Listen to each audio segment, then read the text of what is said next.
بسم اللہ الرحمن الرحیم۔ شروع اللہ کے نام سے جو بڑا مہربان نہایت رحم والا ہے۔ اعوذ باللہ السمیع العلیم من الشیطان الرجیم، بسم اللہ الرحمن الرحیم۔ رب ادخلنی مدخل صدق واخرجنی مخرج صدق واجعل لی من لدنک سلطانا نصیرا۔ سبحان ربک رب العزت عما یصفون وسلام علی المرسلین والحمد للہ رب العالمین۔ خواتین و حضرات، ایک خاتون تاج محل، ایک ویسٹرن خاتون تاج محل کے قریب پہنچی تھی۔ جب اس نے سنگ مرمر میں تراشے ہوئے اس حسن کامل کو دیکھا تو اس نے کہا، اے کاش اگر مجھے یہ وعدہ دیا جائے کہ مجھے اس میں دفن کیا جائے گا تو میں ابھی مرنے کو تیار ہوں۔ خاتون حضرات، جو سائیوال کلب کے معزز صدر نے اور جو جس درجہ حسن کلام سے مجھے دعوت دی اور جتنے خوبصورت لفظوں سے مجھے پکارا ہے کہ میں یہاں سے جانے پہ نظر ثانی کر رہا ہوں۔ خواتین و حضرات، یہ معاملات زندگی جن کو ہم برسوں سے دیکھتے چلے آئے، میرا ایک پرابلم یہ ہے کہ جب ہم کسی مسئلے پہ غور کرتے ہیں، اور آج کا سب سے بڑا مسئلہ یہ ہے، قرآن پڑھنے میں بھی ہم اسی مسئلے کا شکار ہیں کہ ہم اسے نہ ماضی کے تحفظات سے پڑھتے ہیں، نہ مستقبل کے اشارات سے پڑھتے ہیں۔ بڑے سے بڑے عالمان مذہب کا یہ رویہ ہے کہ ہم کتاب الہی کو اپنے ٹیکسٹ سے باہر نکال کے پڑھتے ہیں، اپنے ماحول سے باہر نکال کے پڑھتے ہیں۔ ہمیں خیال آتا ہے کہ شاید یہ جو کتاب حکیم ہے ہم نے بس ایک رسم و رواج کے تحت لکھے ہوئے معنی پڑھ کر اس سے فراغت حاصل کر لینی ہے۔ یہ ایک مین وجہ ہو گئی، اصل وجہ ہو گئی قرآن سے اعراض برتنے کی اور قرآنی تعلیمات کو مس پلیس کرنے کی اور آپ تک غلط پہنچانے کی۔ خواتین حضرات، زمانہ تھا کہ انسان میں سپیچ کا سیل نہیں تھا۔ ایک 70,000 سال پہلے انسانی جین میں گفتگو نہیں تھی، اور یہ ایک بالکل ڈم اینڈ ڈف قسم کا سیل تھا۔ پھر اللہ نے اس میں گفتگو کا اعجاز پیدا کیا اس سیل میں۔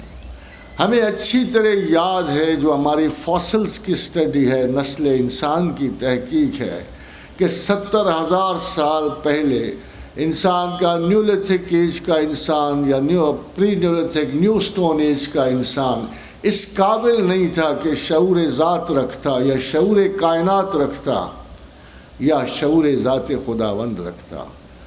مذہب نہیں تھا۔ مگر ایک بڑی حیرانی کی بات ہے کہ اس جنگلی نے، اس وحشی نے، اس ہومو ہیبائلس نے، اس ہومو ایریکٹس نے، جس کے مختلف نام تاریخ عمرانیات میں آئے، اور ایک بد تہذیب اور گوار انسان نے جس کا کام صرف ہاؤ ہو کرنا، شکار کے پیچھے بھاگنا، قتل و غارت کرنا تھا۔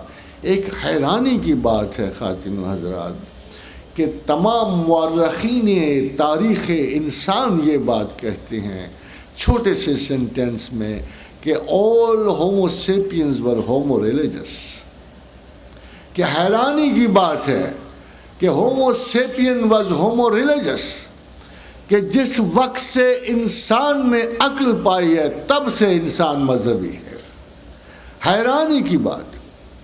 آج بھی اگر آپ نسل انسانی کے وہ واقعات دیکھیں تو آپ کو بہت پرانی لاشوں پہ، جو عراق میں بچے کی لاش ملی، جو چائنا میں بوڑھے کی لاش ملی، آپ ان پہ دعائیہ کلمات پاتے ہیں۔ ایک بالائی قوت کو خطاب کرتے ہوئے کچھ پھول پھینکے گئے ہیں، کچھ دعائیں مانگی گئی ہیں، کسی بالائی اور برتر قوت کو یاد کیا گیا۔ حیرانی کی بات، اس لیے کہ آج تک یہ نہیں دیکھا گیا کہ ماں سے پیٹ سے نکلتے ہوئے بچہ جو ہے فوراً ہی آداب مذہب سے واقف ہو جائے، مگر یہ کیا ہوا کہ پہلا انسان ہی مذہبی انسان ہے۔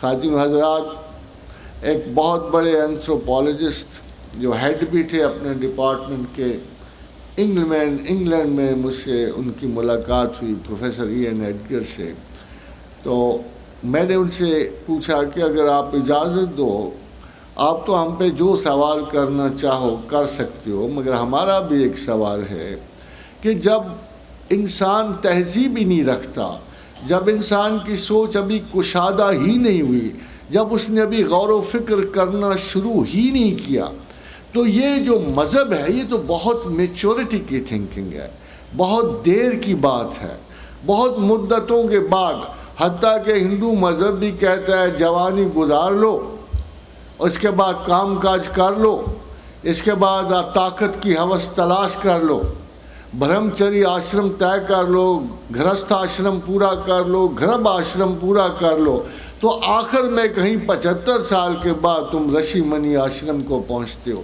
یعنی مذہبی کہلواتے ہو۔ تو یہ کیا مسئلہ ہے کہ اٹھتے ہوئے انسان نے سب سے پہلے بالائے کائنات کسی ہستی کے سامنے سر جھکانا شروع کر دیا؟ تو انہوں نے کہا کہ we don't know, there is an option.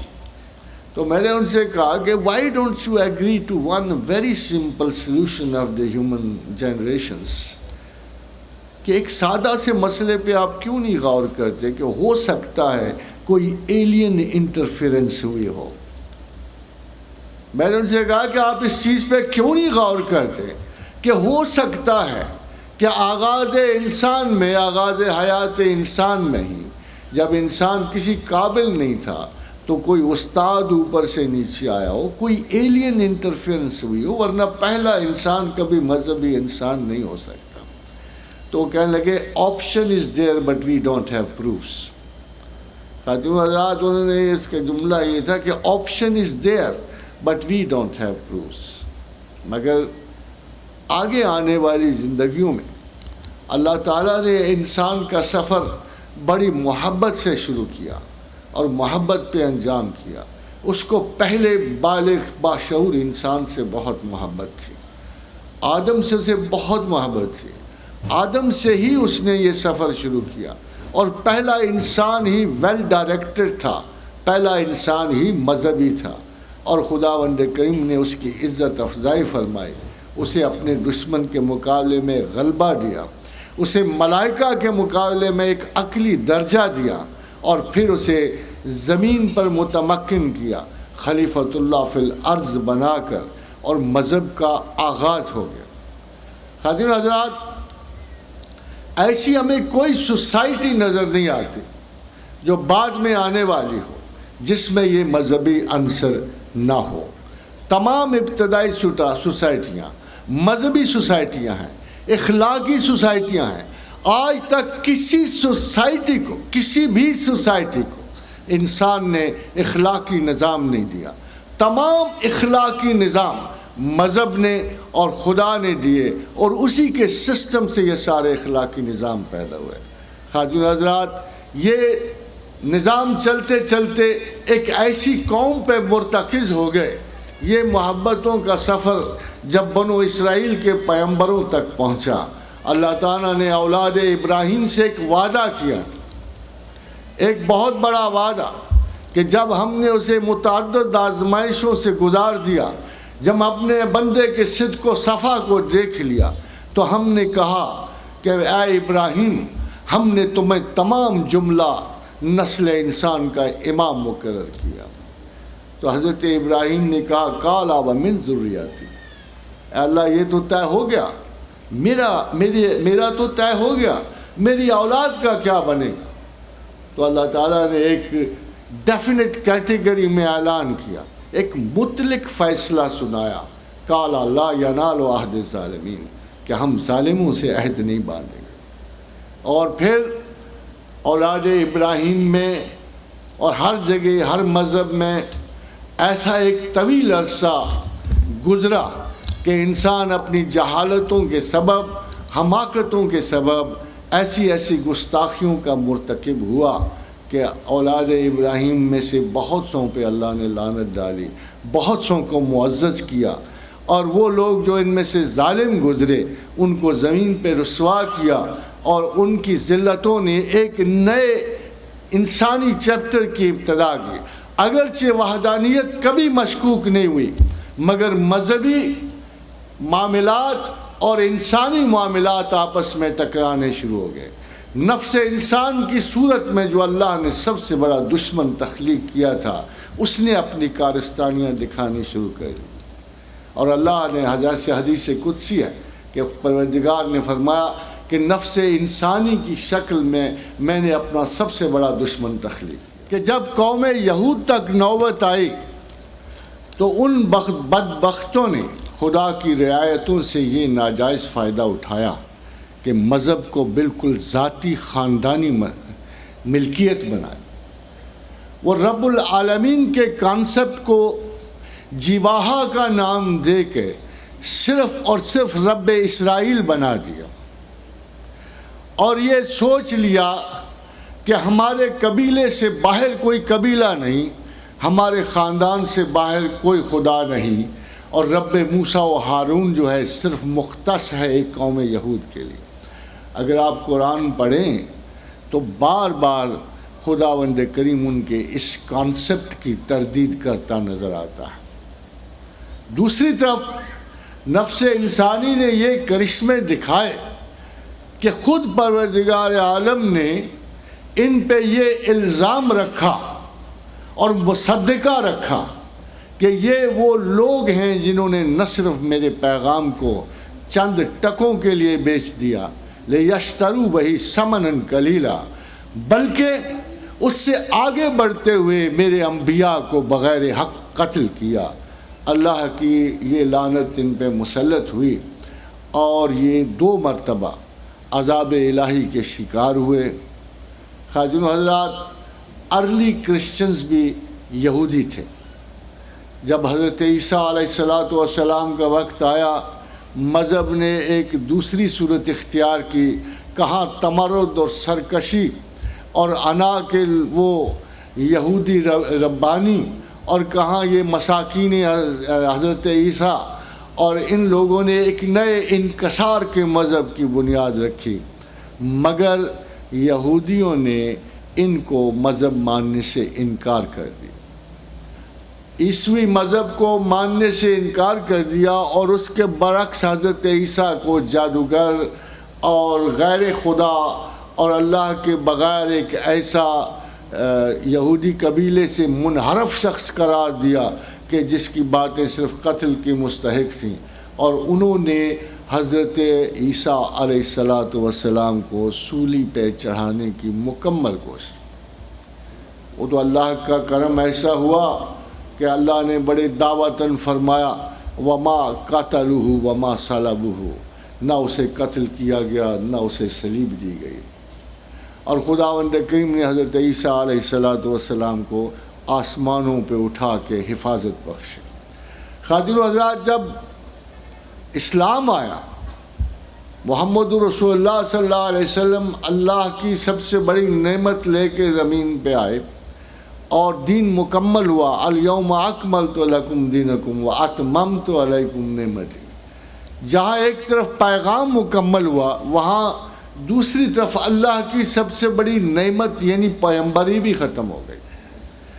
اگر ایک طرف پیغام ختم ہوا تو دوسری طرف ختم النبیین اور مرسلین کی صورت میں اللہ کی یہ نعمت بھی تمام ہوئی۔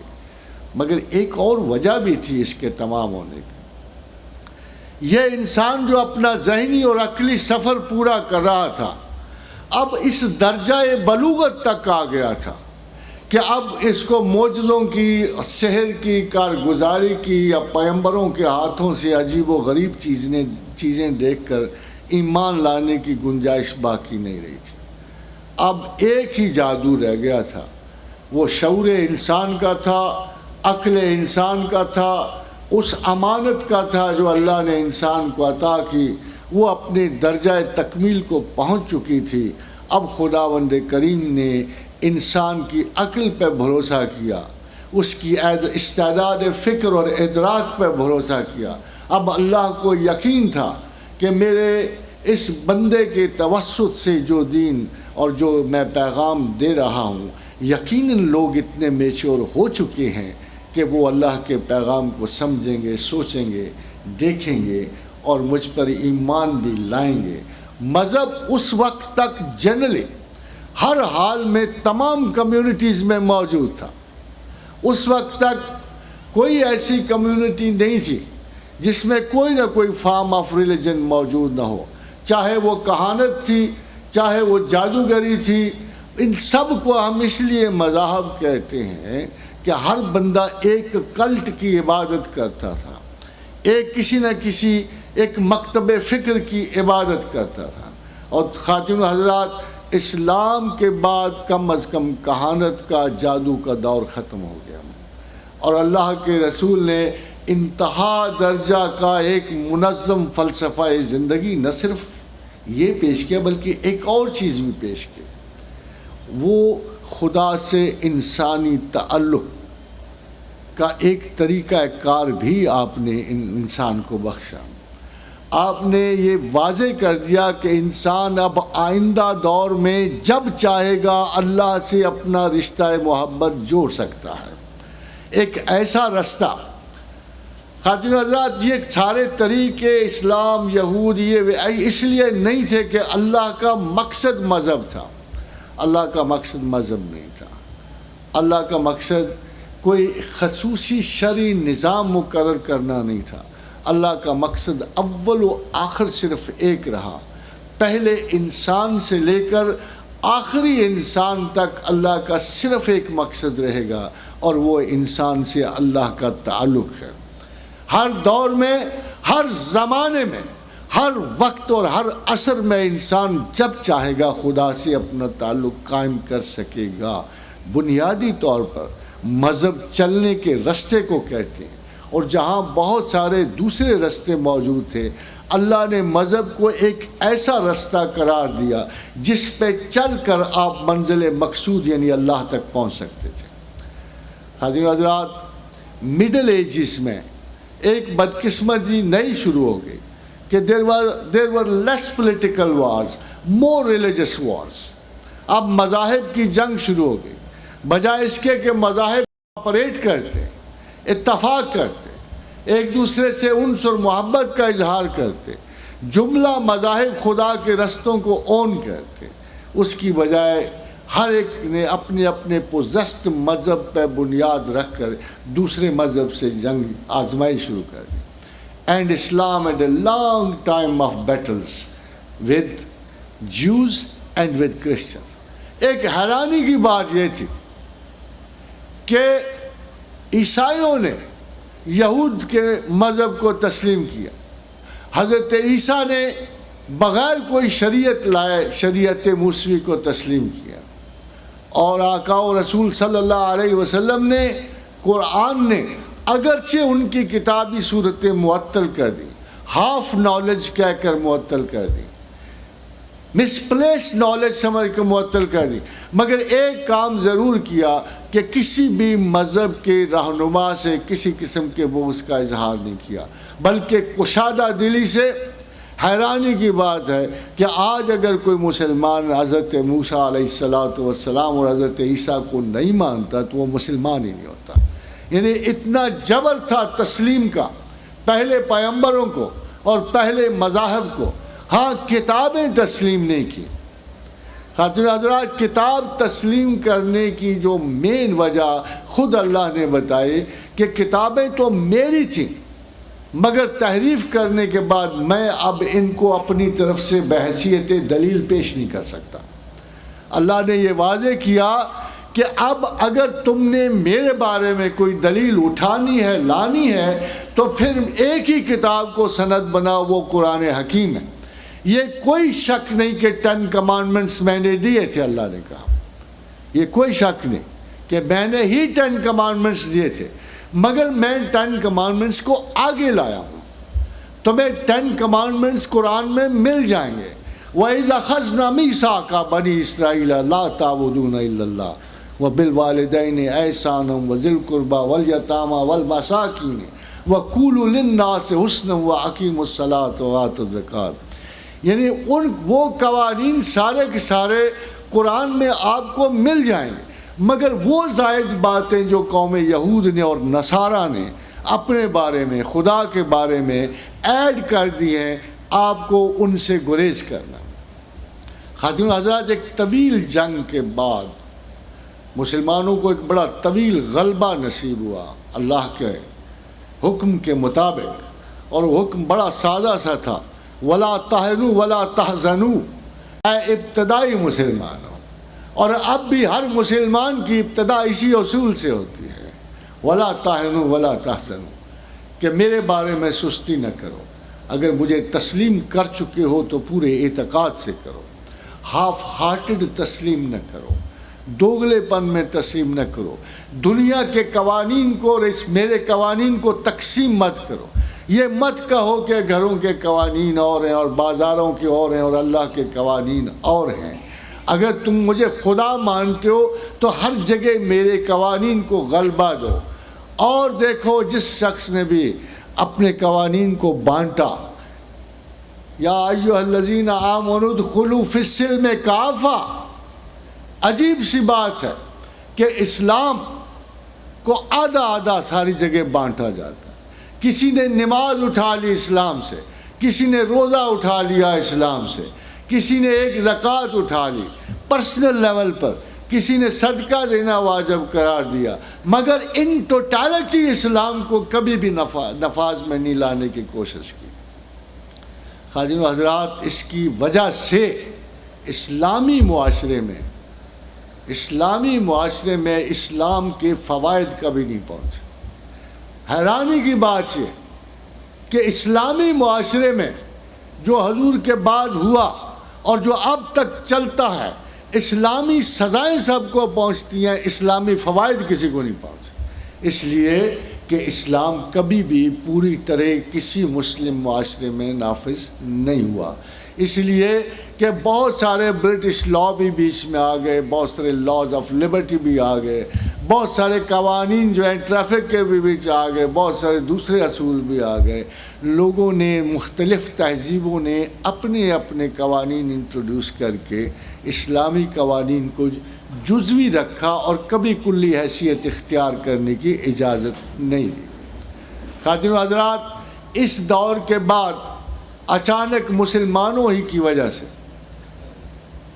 میڈیول ایجز میں اہل یورپ نے نئے دو طریقے نکالے. ایک طریقے کو ہم ریفارمیشن کہتے ہیں اور ایک طریقے کو ہم رینیسانس کہتے ہیں. عقل کا دور شروع ہوا، تحقیق کا دور شروع ہوا. اس عقل و تحقیق کے دور کے زمانے میں مذہب انڈر کوسچن آیا. یہ سوچا گیا کہ کیا ترقی و تمدن کے ان رستوں پہ مذہب ہمارا کیوں ساتھ نہیں دیتا. خاتون حضرات، کیسے ساتھ دیتا؟ مولوی تو بیٹھا ہوا تھا، یورپ میں جو مولوی بیٹھا ہوا تھا وہ تو اس وقت سرٹیفکیٹ بانٹ رہا تھا. بڑی جنت کا سرٹیفکیٹ 10 پاؤنڈ میں، چھوٹی جنت کا سرٹیفکیٹ 5 پاؤنڈ میں. اس کو سرٹیفکیٹس آف ریڈیمپشن کہتے تھے. سرٹیفکیٹس آف ریڈیمپشن بانٹ رہا تھا. وہ تو یہ مذہب جو ہے دنیاوی ترقی میں اس لیے حائل ہو گیا کہ مذہب کا نمائندہ سارے مذہبی امور کو چھوٹے چھوٹے چرچز میں بسا کر وہ لوگوں سے عقیدت ہی نہیں بلکہ ان کی معیشت بھی بٹور رہا تھا.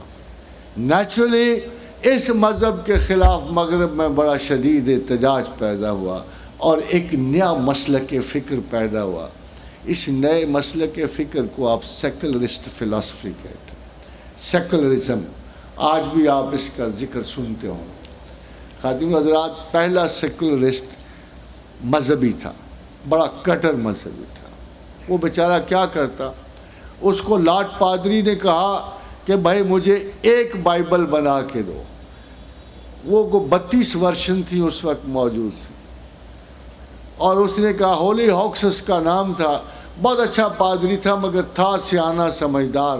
یہ وہ شخص ہے جس نے پہلی دفعہ تاریخ میں سیکولرزم کا لفظ انٹروڈیوس کیا ہے. ہولی ہاکس تو پادری تھا, اس کو حکم ہوا کہ مجھے جملہ بائبلوں کی کوئی ایک بائبل بنا کے دو.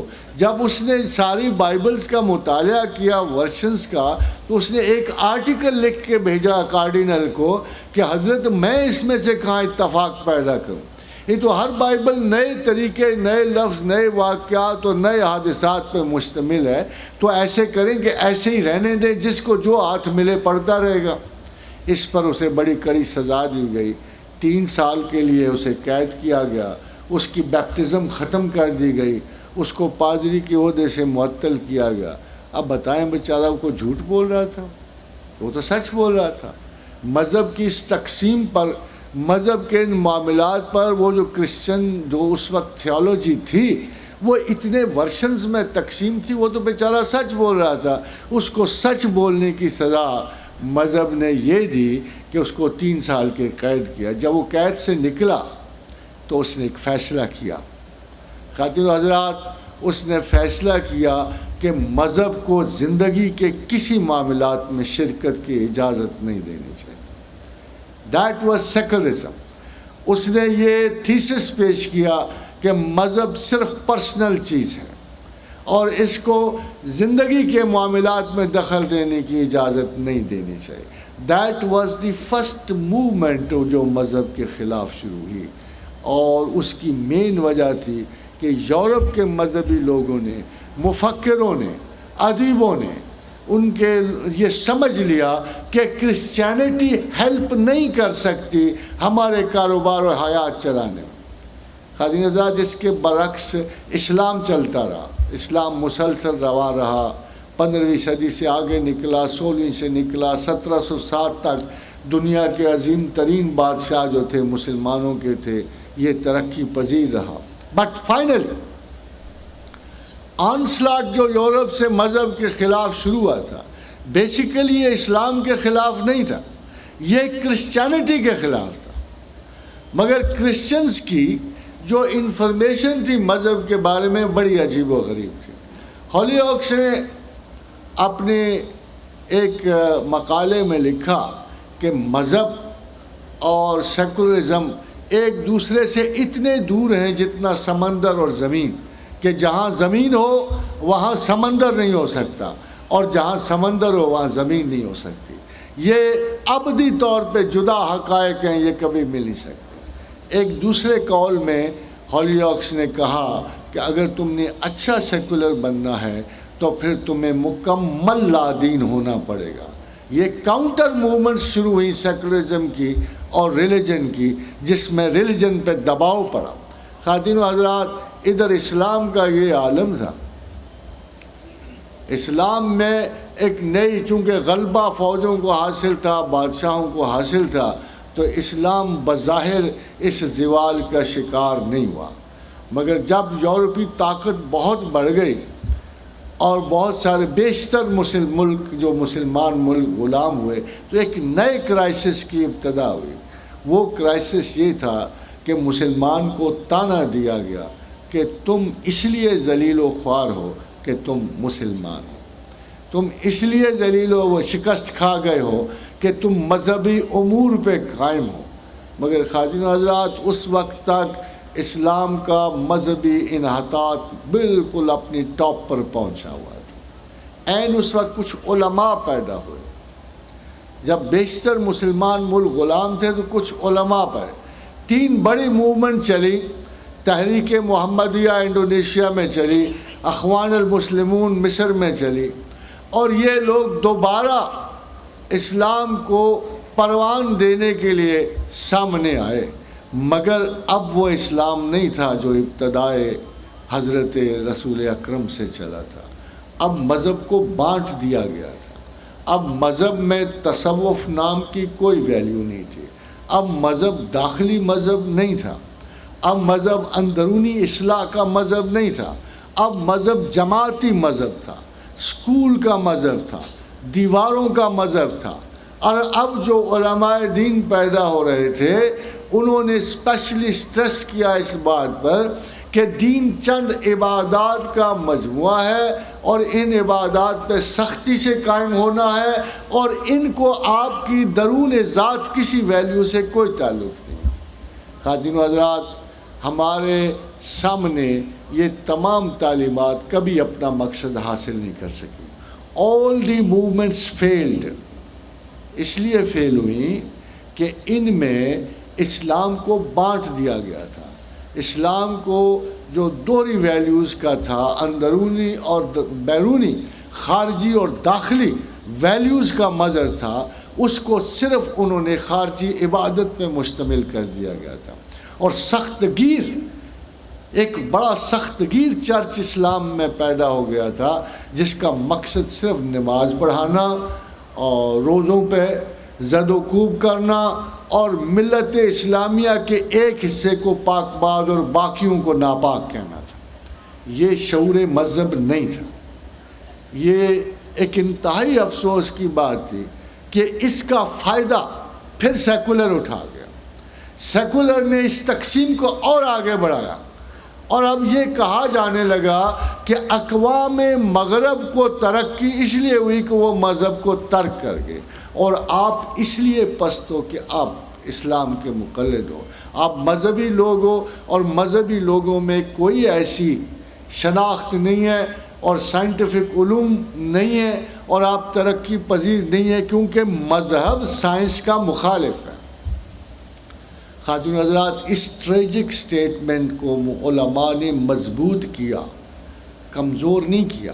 بدقسمتی کی بات ہے کہ ہمارا جو چرچ اسلام میں بلڈ ہوا تھا مختلف جماعتوں کی شکل میں، انہوں نے بڑی وضاحت سے دین و دنیا کو تقسیم کر دیا اور دین کو چند اسکولوں میں، چند مکتبوں میں پرانی ترین تعلیمات کے حوالے سے آگے بڑھایا اور دنیا کو علیحدہ کر کے ادھر ڈاکٹرز بن رہے تھے، انجینئرز بن رہے تھے، مفکر بن رہے تھے، فلاسفرز بن رہے تھے اور ادھر صرف ملا بن رہے تھے. ادھر صرف مولویوں کے مکتب قائم تھے اور وہ مولوی بن رہے تھے بقول مفتی محمود صاحب.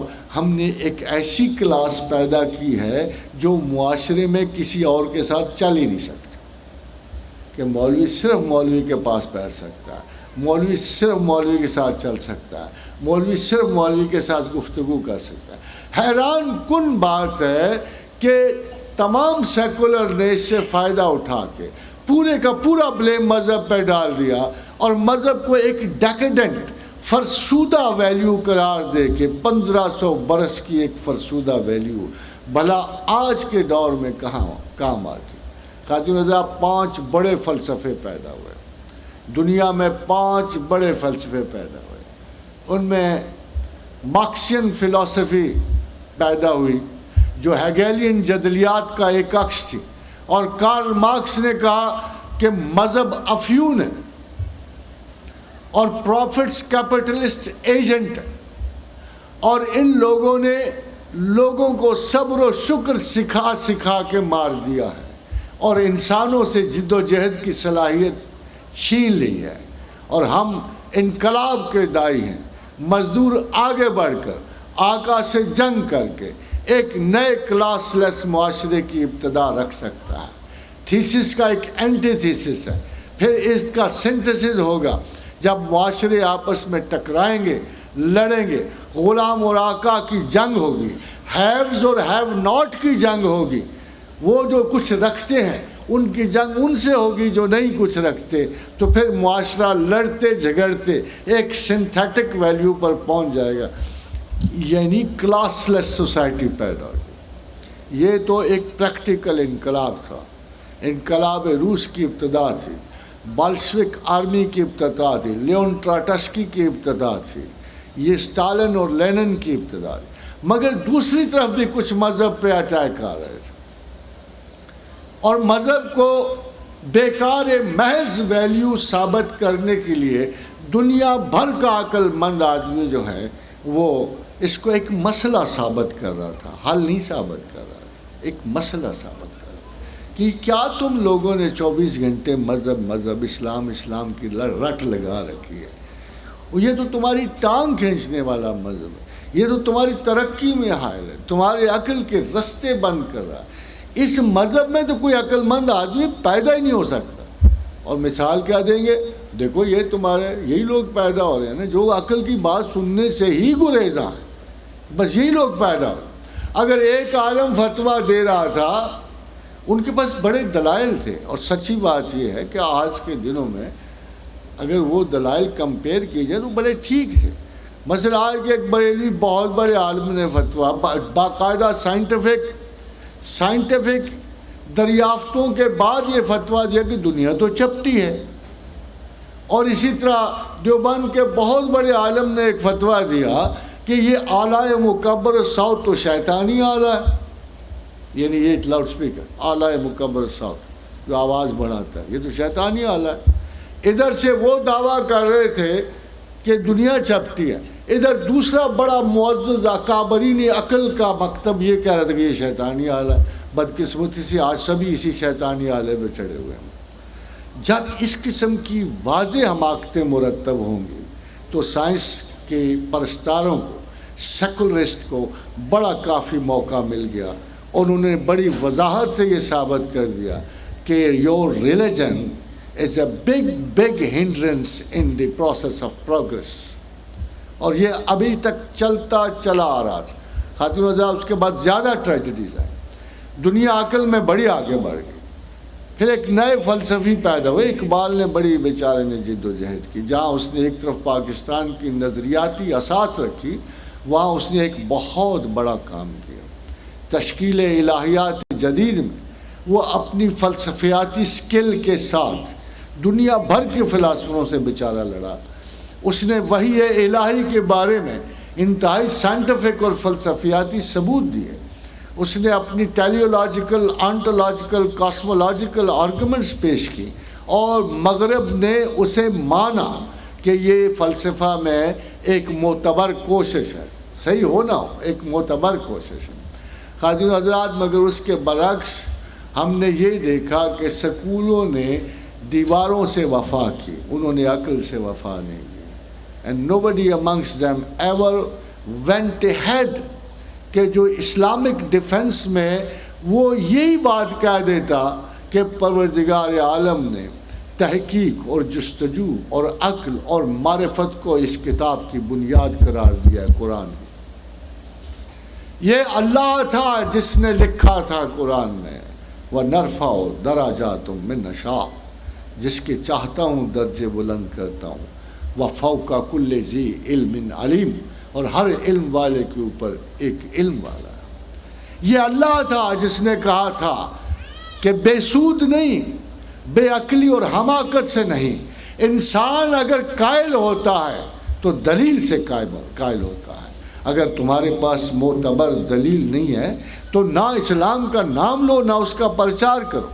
اس لیے کہ قرآن میں اس نے کہا لِيَهْلَكَ مَنْ هَلَكَ عَنْ بَيِّنَةٍ، کہ جو ہلاک ہوا وہ دلیل سے ہلاک ہوا، وَيَحْيَىٰ مَنْ حَيَّىٰ عَنْ بَيِّنَةٍ، جو زندہ ہوا وہ دلیل سے زندہ ہوا۔ ان اللہ لسمیع علیم، اللہ سننے والا ہے، جاننے والا۔ کیا آپ توقع کرو گے کہ اسے احمقوں کا خدا بننے کی خوشی ہوگی؟ کیا اسے آپ توقع کرتے ہیں کہ وہ جاہلوں کا خدا بن کر خدا مشہور ہوگا؟ کیا اس نے جس نے علم پیدا کیا، جس نے علم تخلیق کیا، جس نے عقل تخلیق کی، جس نے ایک چیز میں علامات رکھی، جس نے اشارات رکھے، جس نے باریک سے باریک چیزوں میں مائکرو کازم اور میکرو کازم کے اصول مرتب کیے، وہ چاہے گا کہ آپ اندھوں اور بہروں اور جاہلوں کی طرح اس کی آیات پہ گرو۔ ان شر الدواب عند اللہ صم بکم الذین لا یعقلون۔ خاتون حضرات، معمولی سی ایک آیت ہے، آپ مجھے بتائیے اللہ کی اس سے کیا مراد ہو سکتی ہے، اور کون اس آیت کو سمجھ سکتا؟ جب اس نے کہا کہ تم لوگ کس چکر میں پڑے ہوئے ہیں اے بندگان خدا، ہر مقدسین کا لشکر تیار ہو، کبھی اس اسکول میں تیار ہوتا ہے، کبھی اس اسکول میں تیار ہوتا ہے، کبھی اس کو آپ کہتے ہو یہ اکابر ہیں، کبھی وہ اکابر ہیں۔ بھائی تم کن کو اکابرین کہہ رہے ہو؟ کیوں اکابرین کہہ رہے ہو؟ تم ان کو سیدھے سادے مسلمان کیوں نہیں سمجھتے ہو؟ ان کو سیدھی سادی عقل کا مالک تو پہلے ٹھہراؤ، بعد میں اکابرین کہہ رہے ہیں فلا تزکوا انفسکم۔ کیوں اپنے آپ کو پاک باز کہتے ہو؟ تم کہاں کے پاک باز ہو؟ کتنا تم میں درستگی علم و فکر ہے، کتنی درستگی کردار ہے کہ تم دعویٰ زن ہو۔ فلا تزکوا انفسکم، مت اپنے آپ کو پاک باز کہو۔ کیوں؟ هو عالم بمن اتقی۔ کیا خوبصورت طنز ہے، اللہ بھی طنز کے ماہر ہیں۔ هو عالم بمن اتقی، میں اچھی طرح جانتا ہوں تم کتنے متقی ہو۔ فرمایا پروردگار نے، اور یہ جو تم بڑے مقدس بن کے چلے آتے ہو میرے سامنے، جبہ و عمامہ اور دستار میں چلے آتے ہو، میں تمہیں بڑی اچھی طرح سے جانتا ہوں۔ هو عالم بمن اتقی، میں جانتا کیوں؟ اب جو آگے اس نے مثال دی ہے خواتین و حضرات، یہ کبھی غور کرنا کہ کسی عالم نے آپ کو سمجھایا یہ کیا مثال دی ہے؟ میں تمہیں اس وقت سے جانتا ہوں جب میں نے تمہیں زمین کے دامن میں رکھا، تم میرے سامنے مقدس بنتے ہو۔ میں تمہیں اس وقت سے جانتا ہوں جب سے میں نے تمہیں زمین کے دامن میں رکھا، اور اس وقت سے بھی جانتا ہوں جب میں نے تمہیں فی بطون امہاتکم، تمہارے ماؤں کے بطن میں رکھا۔ خاتون حضرات، دو اینڈز ہیں نا، دو اینڈز۔ اب کم از کم جسے عالم قرآن بننے کا دعویٰ ہو، اس کو تھوڑا بہت تو اینتھروپولوجسٹ ہونا پڑے گا نا، ورنہ کیا سمجھائے گا کہ اللہ نے کیا کہا ہے زمین کے دامن میں رکھنا ہے؟ اسے پوچھو بھائی زمین کے دامن میں کب رکھا تھا؟ یہ تو کوئی 3-4 ارب سال پہلے کی بات ہے، کہ جب بادل ختم ہوئے، بارشیں ختم ہوئیں، کیچڑ گلا سڑا، اور اس میں پہلا زندگی کا سیل پیدا ہوا۔ یہ امیبا تھا یا پیرامیشیا تھا؟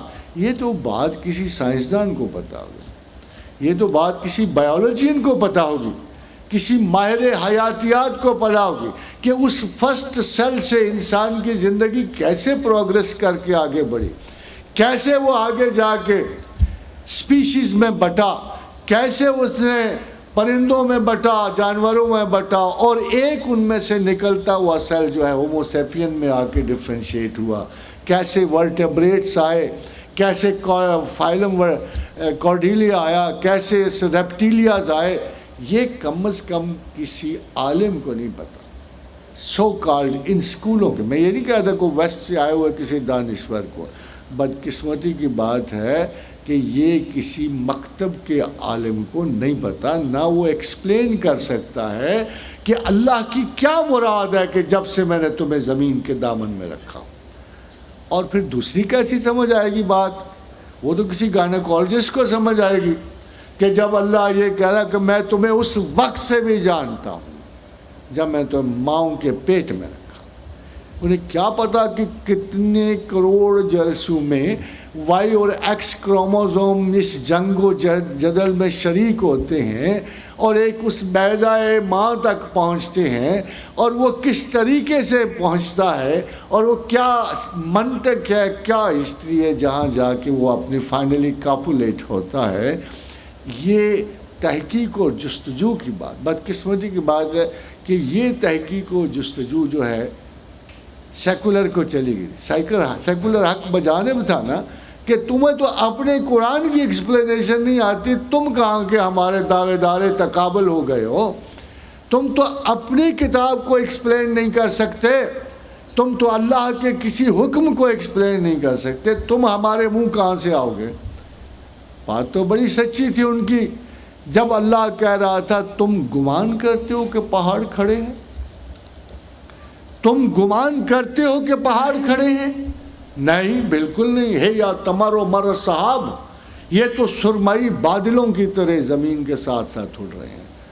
خاتون حضرات، آج بھی 99.9% لوگ، بلکہ 99 تو بہت کم اصطلاح ہے، آپ لاکھوں میں سے 2-4 کو پتا ہوگا کہ پہاڑ کھڑے نہیں ہیں، 2-4 کو پتا ہوگا کہ پہاڑ کھڑے نہیں ہیں۔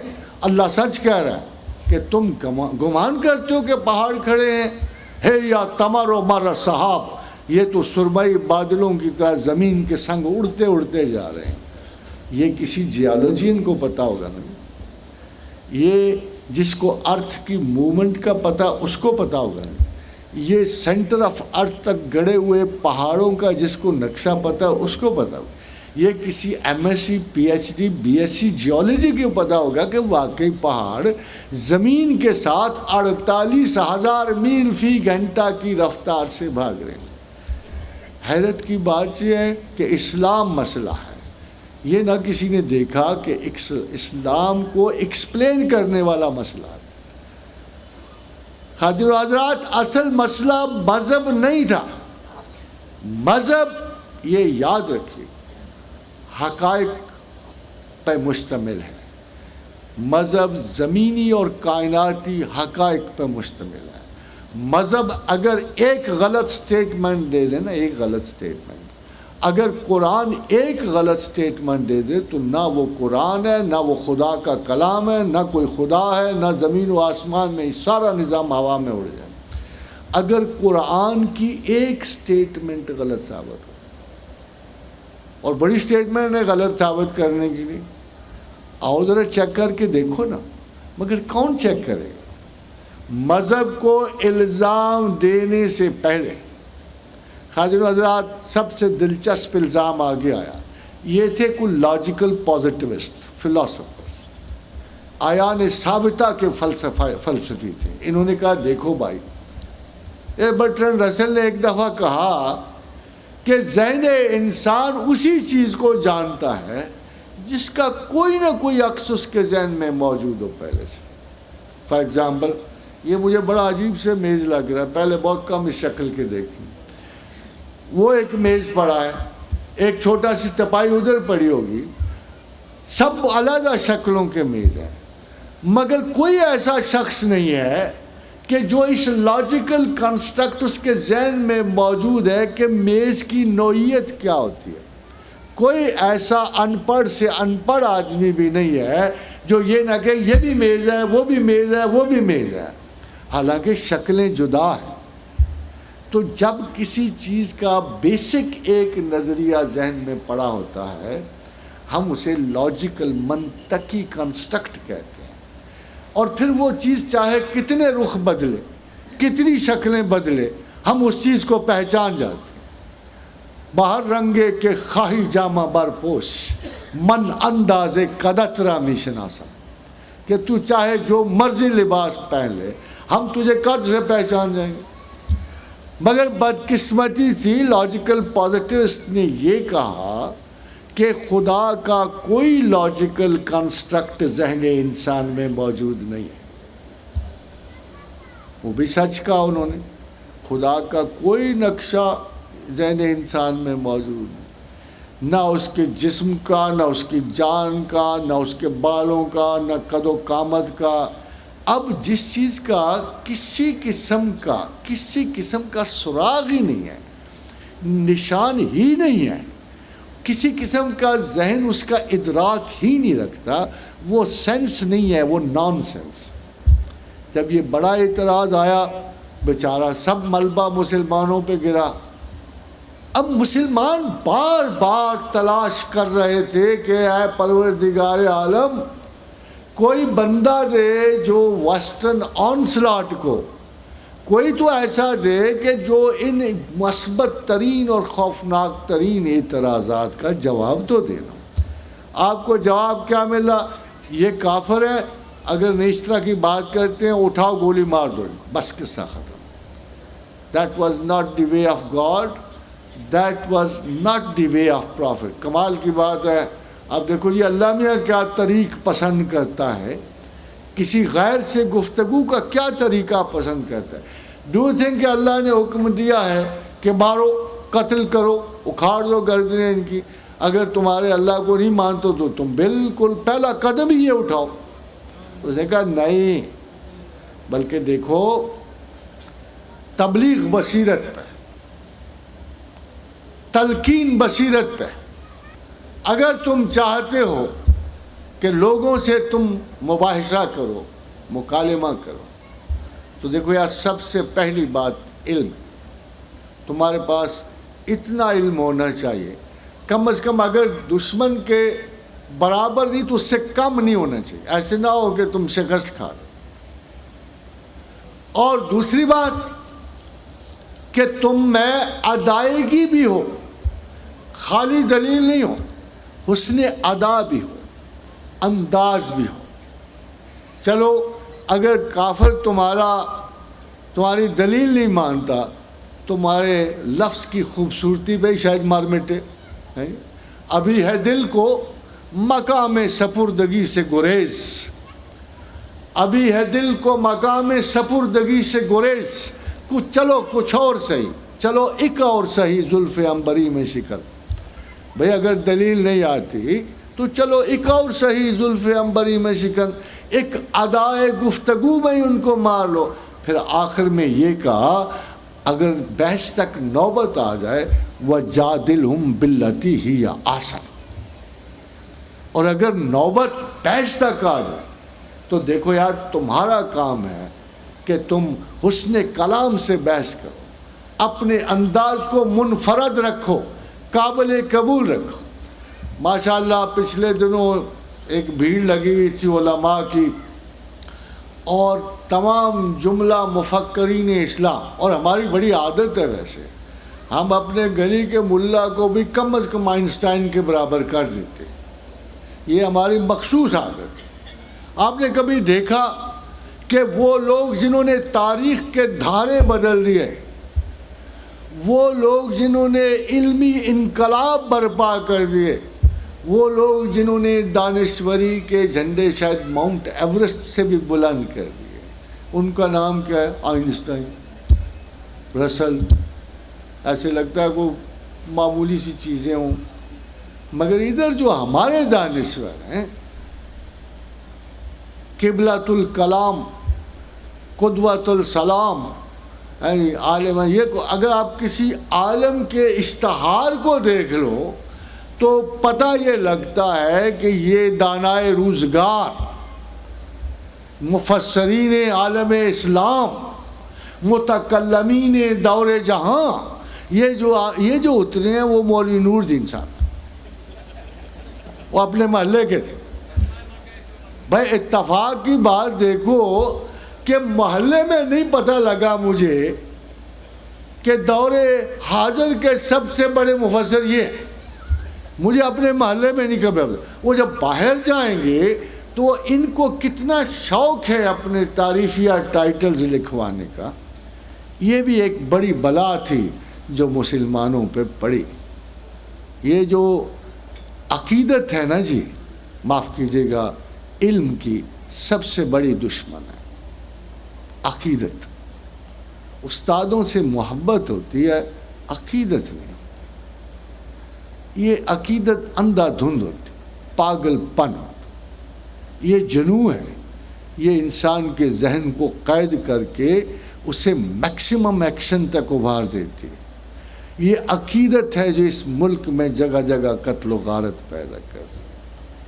عقیدت۔ اور ایک دفعہ کسی نے ابن عباس سے پوچھا کہ اللہ کے بڑے عالم، یہ تمہیں علم اتنا کیسے حاصل ہوا؟ فرمایا جب میں چھوٹا تھا نا تو سوال بڑے کرتا تھا، جب میں چھوٹا سا تھا تو میں بڑے سوال کرتا تھا، پھر تمام سوالوں کی جستجو کرتا تھا، پھر میں ان کے مطالب تک پہنچتا تھا۔ حضرت حضرات تمام علم سوال سے ہے۔ اگر آپ کے ذہن میں تجسس ہی نہیں پیدا ہو رہا، جستجو علمی نہیں پیدا ہو رہی، اگر فرض کرو ایک مکتب کے پاس اگر جواب نہیں ہو تو یار دوسرے مکتب کے پاس چلے جاؤ، تیسرے کے پاس چلے جاؤ۔ ایک صاحب نے مجھے پوچھا کہ آپ وسیلے کا کیا کہتے ہو، آپ وسیلے کے بارے میں کیا کہتے ہو؟ میں نے کہا یار میں تمہیں مذہبی جواب تو دوں گا ہی نہیں، مجھے یہ بتاؤ کہ مذہب نکال کر تم سوال نہیں کر سکتے؟ تم ایسے کرو کہ مذہب نکال کر مجھے بتاؤ کہ دنیا وسائل پہ چل رہی ہے کہ بے وسیلہ چل رہی ہے۔ آخر جو قانون ایک جگہ ہے وہی قانون دوسری جگہ ہوگا نا۔ اگر دنیا تمام تر وسائل دنیا پہ چل رہی ہے اور اللہ نے خصوصاً پیدا کیے ہیں. ایک بے جان دھات اگر وسیلہ ہے، ایک پانی وسیلہ ہے، ایک شے، تو تمہارا خیال یہ ہے کہ علم کے سب بڑے بڑے مناصب بے وسیلہ حاصل ہو جاتے ہیں؟ تو کم از کم اتنی تو عقل کرو نا کہ ہر چیز میں مذہب نہ لے آیا کرو. ایک دفعہ کسی صاحب نے کہا جی وہ اللہ کے رسول کے بارے میں کسی نے وہ میں آپ کو یہ اس لیے بتا رہا ہوں کہ بعض ڈسکشن اتنی احمقانہ ہے کہ جنہوں نے مذہب کے صاف ستھرے تالاب میں سڑاند پیدا کی. کسی نے کوئی پوچھتا ہے کہ جی یہ اللہ کے رسول نور تھے یا بشر تھے؟ تو میں نے کہا جملہ درست کر لو. کہتے جی جملہ درست ہے. میں نے کہا یار نور کا الٹ بشر تو نہیں ہوتا. اگر آپ کو تھوڑی بہت گرامر کا پتہ ہو، سینونیمز کا پتہ ہو، مترادفات کا پتہ ہو، متضاد حروف کا پتہ ہو تو جملہ درست کر لو. تو آپ یہ کہو کہ نور کا تو ایک ہی الٹ ہے، جیسے قرآن میں کیا کہ اللہ نور السماوات والارض بھی کہتا ہے، اور جب بار بار نور کا لفظ تو اس کے الٹ صرف ظلمات کا لفظ کہتا ہے. اب بتاؤ کیا سوال پوچھ. اگر آپ میں تھوڑی سی صحت کلام، اور بڑا فنی سی بات ہے خواتین و حضرات، آپ کو ایک لطیفۃً بات سناؤں کہ 16ویں 17ویں اور 18ویں صدی میں مذہب پر ایک بہت بڑا حملہ آیا. وہ حملہ کیا تھا؟ وہ اصل میں رسالت پہ نہیں تھا، خدا پہ حملہ آیا. یہ جو سیکولرسٹ فلاسفرز نے ایک دعویٰ کیا کہ اگر خدا نور ہے تو اس میں سے مادہ نہیں نکل سکتا کیونکہ یہ پلیدی ہوگی، اور صفائے خداوند پہ یہ ایک غلط حرف ہے، اور اگر خدا مادہ ہے تو اس میں سے نور نہیں نکل سکتا obviously. تو یہ بہت بڑا اعتراض تھا جو چلتا رہا. ادھر سے سینٹ ایکویناس آگسٹین دلائل دیتے رہے، ادھر سے سائنسدان دلائل، جھگڑا چلتا رہا کہ خدا نور ہے کہ مادہ ہے. مگر کوئی مسئلہ حل نہ ہوا. جب 19ویں صدی آ گئی تو آئنسٹائن نے، غور کیجیے گا میرے بات، آئنسٹائن بالکل فضول سا، نہ مولوی نہ کچھ، ایک میتھمیٹیشین نالائق سا جو اپنی ابتدائی کلاسوں میں بالکل ہی نالائق تھا. آخر میں جا کے آئنسٹائن نے بہت غور و خوض کے بعد ایک میتھمیٹیکل ایکویشن دریافت کر لی کہ E = mc². یعنی اگر انرجی جو ہے، ماس، اگر انتہائی تیز ویلاسٹی سے گزارا جائے کسی مقام سے تو یہ انرجی میں بدل جائے. یعنی سائنٹیفکلی، میتھمیٹیکلی آئنسٹائن نے یہ ثابت کر دیا کہ مادہ وجود نہیں رکھتا، اور بلکہ انرجی جو ہے یہ مطلق ہے. اگر مادے کو تیز رفتاری سے گزارا جائے کائنات میں، اور اس نے سپیڈ بھی کیلکولیٹ کر دی 1,86,000 میل فی سیکنڈ، تو مادہ جو ہے یہ توانائی میں بدل جائے. جھگڑا ختم ہو گیا اللہ کے بارے میں. وہ جو جھگڑا شروع ہوا تھا نا جی، وہ اللہ کے بارے میں ختم ہو گیا. یعنی یہ اللہ جو ہے وہ مادے میں ڈھل جائے تو اس کی مرضی، توانائی میں رہے تو اس کی مرضی. یعنی وہ جھگڑا ختم ہو گیا کہ مادے سے توانائی نہیں نکل سکتی اور توانائی سے مادہ نہیں نکل. مگر ہم تک جھگڑا بڑا لیٹ پہنچا. خاتم حضرات کو 51 سال لیٹ پہنچا ہمارے تک. ادھر ہمارے علماء حضرات نے، دانشوران مذہب نے یہ مسئلہ خدا سے ہٹا کے رسول پہ لگا دیا. اب بتائیں اللہ کا رسول نور تھا یا مادہ تھا؟ یعنی بجائے اس کے کہ یہ اللہ پہ مسئلہ ڈسکس ہوتا، علماء دین و مذہب نے اس مسئلے کو خدا سے ہٹا کے رسول اللہ پہ لگا دیا. فرق یہ تھا کہ مادے کی جگہ بشر کر. اور اب یہ بار بار ہر درسگاہ علمیہ میں سرگرداں پریشان بیچارے طالب علم پتہ نہیں کتنے بڑے علم کی تلاش میں پوچھتے پھرتے تھے کہ اللہ کا رسول نور ہے کہ بشر ہے جی؟ کہ بھائی مادہ تو ہے ہی کوئی نہیں. یہ تو سارا نور ہی نور ہے، اللہ نور السماوات والارض۔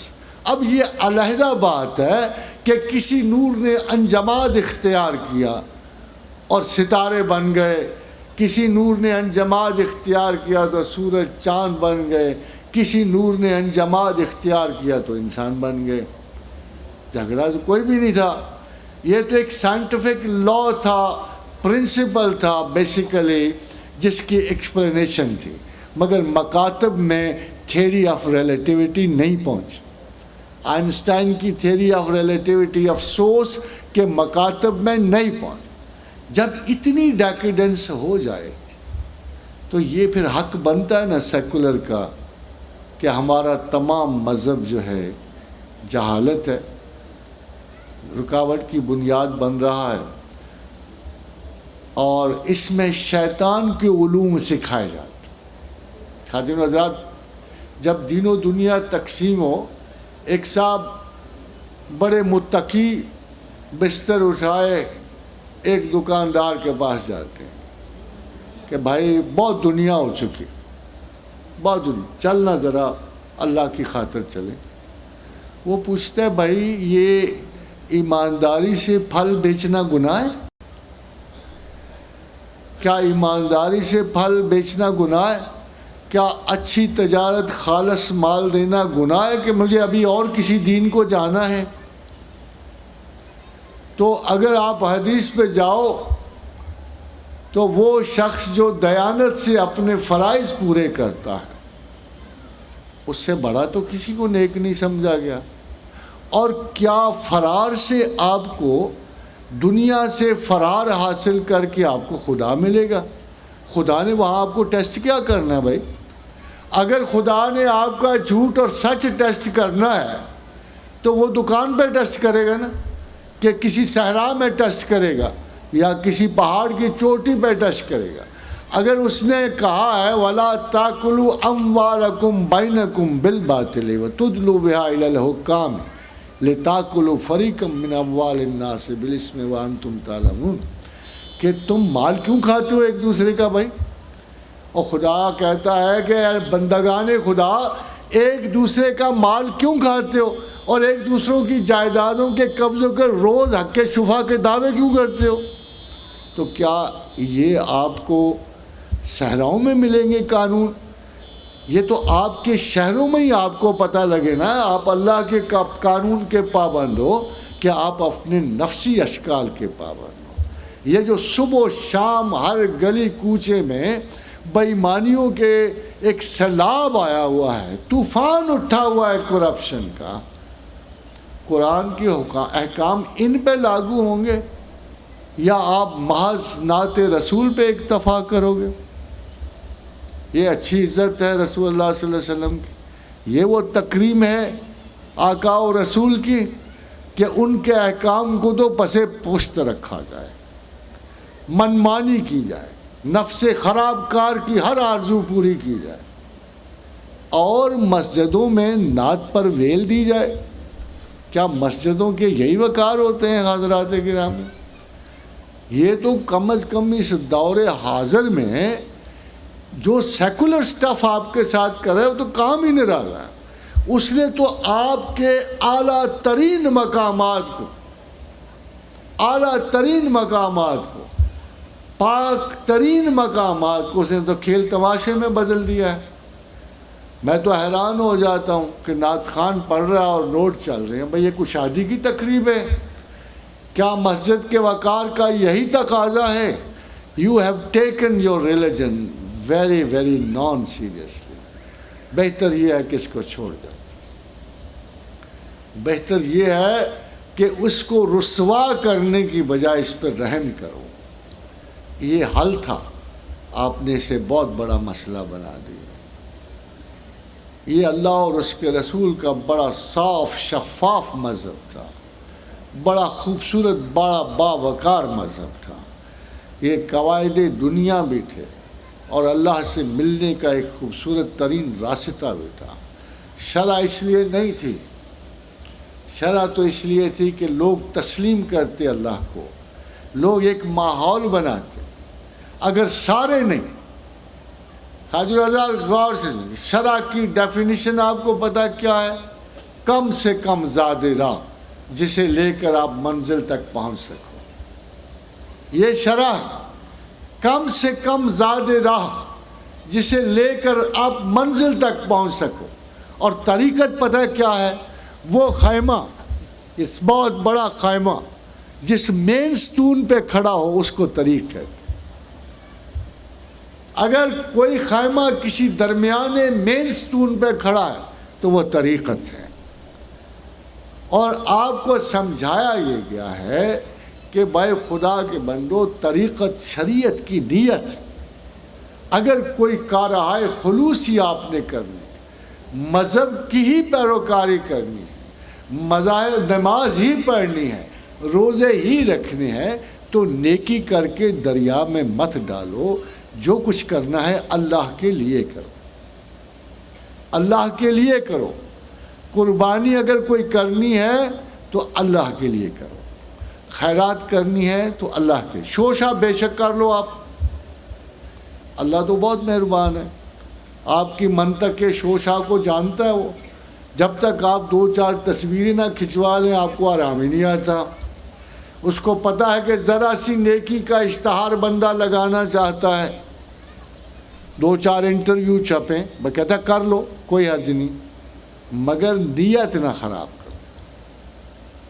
الذین ينفقون اموالهم باللیل والنہار سرا وعلانیۃ، اگر تم بتا کے بھی اللہ کے راستے میں خرچ کرو تو ٹھیک ہے یار، کوئی حرج نہیں، بندے اکٹھے کر لو، کہو مگر میری نیت اور میرا دل یہ کہتا ہے کہ میں یہ اللہ کے لیے خیرات کروں، کہتا کوئی حرج نہیں، کر لو ایسے، کچھ تمہیں بھی سکون مل جائے گا۔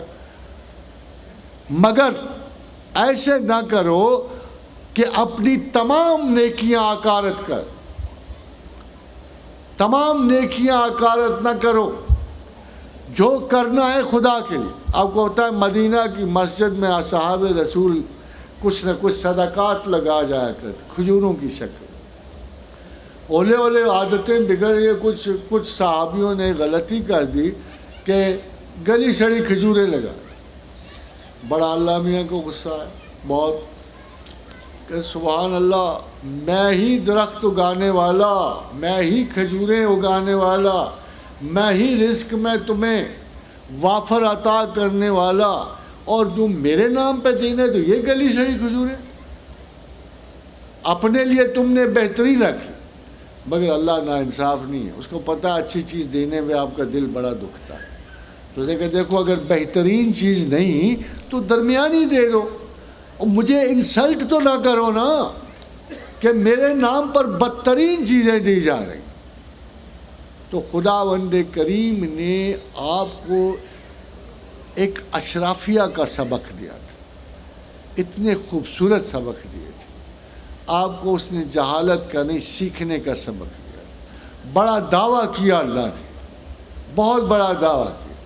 اس نے کہا میرے جو ولی ہیں نا، میرے ولی، ان کی پہچان ہے، ان کی پہچان 2 چیزوں میں ہے، الذین یذکرون اللہ قیاما وقعودا وعلی جنوبہم، کھڑے بیٹھے کروٹوں کے بل مجھے یاد کرتے رہتے ہیں، وہ مجھے بھولتے نہیں۔ اور دوسری پہچان کیا ہے؟ وہ یتفکرون فی خلق السماوات والارض، زمین و آسمان کی تخلیقات پہ غور کرتے رہتے ہیں۔ وہ کبھی تعلیم سے انحراف نہیں کرتے، کبھی اپنے تجسس کا رخ نہیں موڑتے، انہیں جستجوئے پروردگار میں ان کی تعلیمی حس کبھی بھی مطمئن نہیں ہوتی۔ وہ ہر وقت کسی نئے رستے کی تلاش میں ہوتے ہیں، نئے اصول کی، نئی نیکی کی تلاش میں ہوتے ہیں کہ ہمیں اپنے اللہ سے زیادہ قرب نصیب ہو جائے، چاہے وہ کسی انسان کو تلاش کریں، چاہے کسی زمینی وسیلے کو تلاش کریں، چاہے کسی رزق کو استعمال کریں، وہ ہر وقت اس تجسس میں رہتے ہیں۔ خواتین و حضرات، مذہب اس لیے مسئلہ بن گیا ہے کہ یہ وہ مذہب نہیں ہے جو اللہ اور رسول نے دیا تھا، یہ وہ مذہب ہے جو بہت سارے لوگوں نے جسے تقسیم کرنے میں پوری مہارت دکھائی ہے، نہ صرف تقسیم کرنے میں. آج کے دور میں فتنہ آخر زمان مذاہب کی آپس میں لڑائی ہے. اگر آپ اللہ اور قرآن کے پابند ہوں تو مجھے حکم ہے کہ میں بتوں کی پرستش نہ کروں. مجھے بتایا گیا ہے کہ مشرکان نے ہند ہوں یا عرب ہوں سارے جہنمی. مجھے بتایا گیا ہے کہ یہ ظالم اور سرکش لوگ ہیں, تم ان کا رستہ نہ اختیار کرنا. مگر خواتین و حضرات, مجھے کیا یہ بتایا گیا ہے کہ اگر تمہارا کوئی دین نہ مانے تو اس کو قتل کر دو؟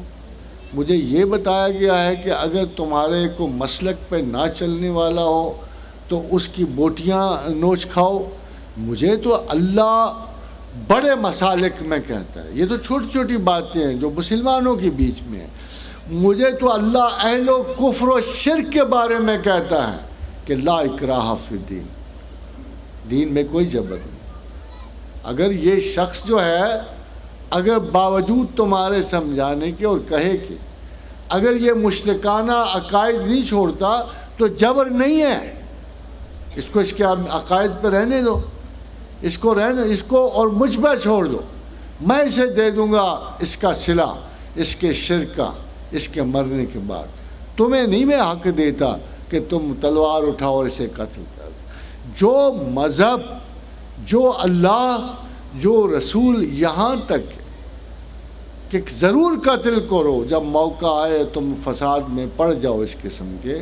ولا تعتدوا, مگر زیادتی نہ کرنا. تم چاہے اللہ کے کتنے ہی عزیز بندے ہو, ان اللہ لا یحب المعتدین, اللہ زیادتی کرنے والوں کے ساتھ نہیں ہے. کیا یہ اصلی مذہب ہے, یہ اصلی دین ہے, یا وہ دین جو ہماری سڑکوں پہ بکھرا ہوا ہے, جو گلی کوچوں میں مذہبی تصادم کی شکل میں ہمارے سامنے ہے؟ یقیناً یہ مذہب مسئلہ ہے, اللہ اور رسول کا دین مسئلہ نہیں ہے. اللہ کا اور رسول کا دین محبت اور شفقت اور نرمی کا دین ہے. واضح طور پہ رسول اللہ نے کہا خدا سختی سے نہیں دیتا. یہ سن لو, اللہ کے رسول نے کہا کہ خدا سختی سے نہیں دیتا, خدا نرمی سے دیتا, خدا نرمی سے دیتا ہے.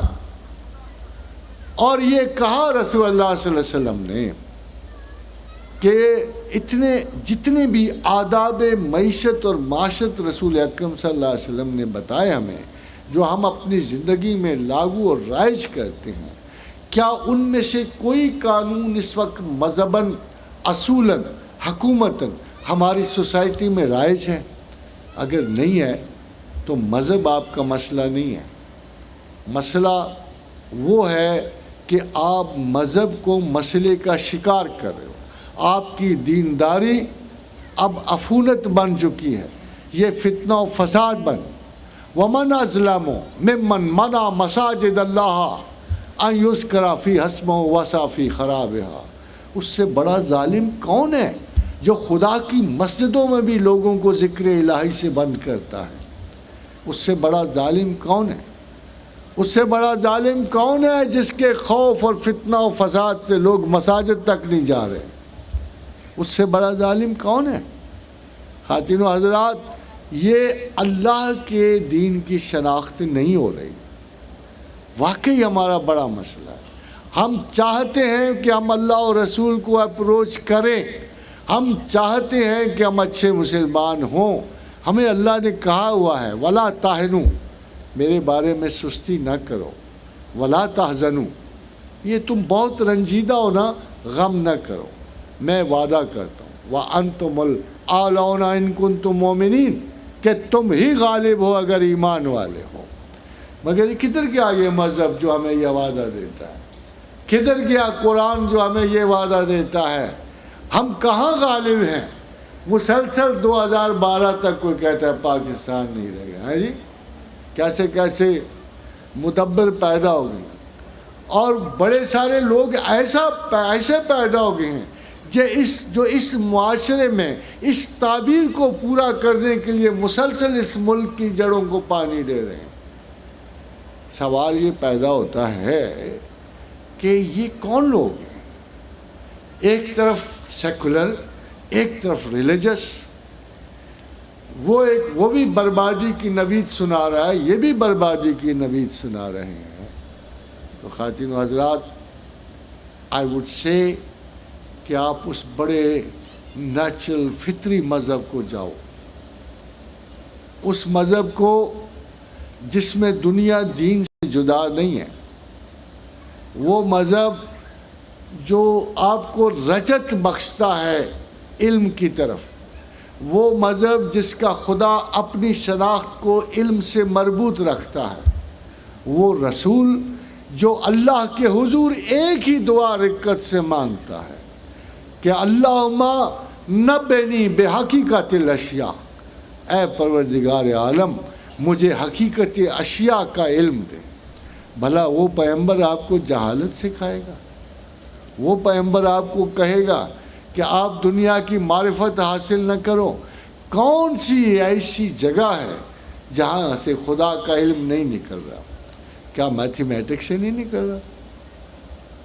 میتھمیٹکس سے نہیں نکل رہا. آپ حیران ہوں گے کہ بعض لوگ کہتے ہیں کہ آئنسٹائن کے فلسفہ ریلیٹیوٹی کے بعد ابھی ایک نیا جو ایکویشن نکلی ہے، شاید ریلیٹیوٹی جتنا بڑا انقلاب پیدا کرے کہ Z=Z2+C، نیا فارمولا جو میکروکازم اور مائکروکازم کا نکلا ہے کہ کائنات باریک ترین کیچڑ کے چھینٹے تک ایک ہی نمونہ رکھتی ہے،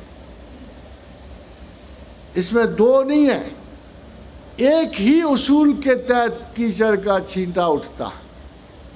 یعنی ہر چیز میں، ایک درخت کے پتے میں بھی وہی ڈیزائن ہے اور ایک زمین کے ذرے میں بھی وہی ہے. یعنی جو بڑا میکروکازم میں آپ کو ڈیزائن نظر آتا ہے وہی آپ کو مائکروکازم میں نظر آتا ہے. اور حیرانی کی بات ہے خواتین و حضرات کہ وہ سائنسدان اس کا جواب دینے سے معذور ہو کے خدا کو تسلیم کرتے، کہتے ہیں کہ اس کے سوا کوئی سمجھ نہیں آتی کہ اتنا پیچیدہ میٹیکولس، اتنا کریکٹ ڈیزائن جو ہے صرف اللہ کی ذات دے سکتی، جو پوری کائنات میں ایک چل رہا ہے. میکروکازم میں بھی وہی ڈیزائن چل رہا ہے اور مائکروکازم میں بھی وہی ڈیزائن چل رہا ہے. ہمیں یہ جاننا ہے کہ اللہ کی ہم سے کیا توقعات ہیں. ہمیں یہ سوچنا ہے کہ اگر ہم نے اپنے دین پہ کاربند ہونا ہے تو پھر MCS ضرور کرنا. اگر ہمیں اپنے دین پہ چلنا ہے تو ہمیں کسی نہ کسی سبجیکٹ میں PhD ضرور کرنی ہے. ہمیں کسی نہ کسی علم میں اعلیٰ ترین استدراک ضرور حاصل کرنا. خواتین و حضرات، میچ تو یہ تھا کہ مسلمان دوسروں سے ہمیشہ بڑا عالم رہا. میڈیول ایجز میں میچ یہ تھا کہ الجبر والمقابلہ جو تھا وہ کسی یونانی فلسفی نے نہیں بلکہ محمد بن یوسف الخوارزمی نے دیا تھا. آج تک وہی نام چل رہا ہے. میچ جو یہ تھا کہ کیمیا کا استاد اول جو ہے کوئی غیر مسلم نہیں بلکہ جابر بن حیان تھا. میچ یہ تھا کہ پہلا استرلاب جو ہے وہ مسلمان نے دیا تھا. مگر یہ کون سا میچ پڑ گیا کہ دنیا کی ساری فراست وہ لے جائیں، ساری جستجو علم وہ لے جائیں، سارے تحقیقی مناصب وہ حاصل کر لیں اور ہم چلے پہ جائیں. ہے ہم نے ادھر ہمارا یہ کام رہ گیا کہ ہم دین و دنیا کو تقسیم کر دیں، ہم ان کے علمی مناصب کی تحقیق نہ کریں. ہمارا اللہ ہم سے جو توقع رکھتا ہے وہ جستجو علم کی توقع رکھتا ہے. اور ایک فرق ضرور ہے کہ تمام یورپی علوم اور جستجو ان کو خدا تک نہیں پہنچاتی. ہمارا اللہ یہ توقع رکھتا ہے. اور بڑی خوبصورت بات اس نے قرآن میں کہ کیا بندگان خدا، میں تم سے یہ توقع رکھتا ہوں. حسرت کا اظہار، یا حسرتاً علی العباد، اے لوگوں مجھ پہ تم پہ حسرت ہے کہ کاش تم پڑھو لکھو جانو سوچو سمجھو اور بڑی کمٹمنٹ کے ساتھ سے کہو کہ I believe in my God. یہ نہ کہو کہ I have a blind faith in God.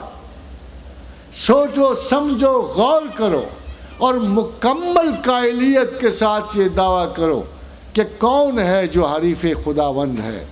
میں اللہ کا ایک چھوٹا سا بندہ ہوں. میں نے سوچا ہے سمجھا ہے غور کیا ہے اور مجھے اپنے اللہ پہ مکمل یقین ہے. جس کو دلیل لانی ہو لے آئے, جس کو فکر کرنا ہو آئے. مسلمان کوئی بے علمی اور لا علمی کا شکار نہیں ہوتا. جہاں فکر رکتی ہے وہاں بت خانہ تخلیق ہو جاتا. اور یہ ٹریجڈی ہم مسلمانوں کے ساتھ ہوئی کہ جہاں فکر رکی وہاں ایک سکول ہے, ایک درسگاہ ہے. بلا علم کہیں ایک درسگاہ پہ. آج تک دنیا میں کوئی آپ نے قانون دیکھا کہ علم ایک درسگاہ پہ ختم ہو جائے؟ تلاش علم میں پہلے لوگ اور آج کے لوگ, ابن سینا کی مرنے کی باری آ گئی تھی. وہ بیچارے دم آخری تھے. تو اس نے شاگرد سے کہا فلاں طاق سے وہ جو کتاب لکھی ہوئی ہے نا یعنی حیات کے موضوعات پر, وہ ذرا اٹھا لا. تو مرید نے وہ بیچارے نے کہا کہ یار ایسے کیا وقت ہے, کوئی اللہ اللہ کرو, پڑھو نا ذرا لا الہ الا اللہ.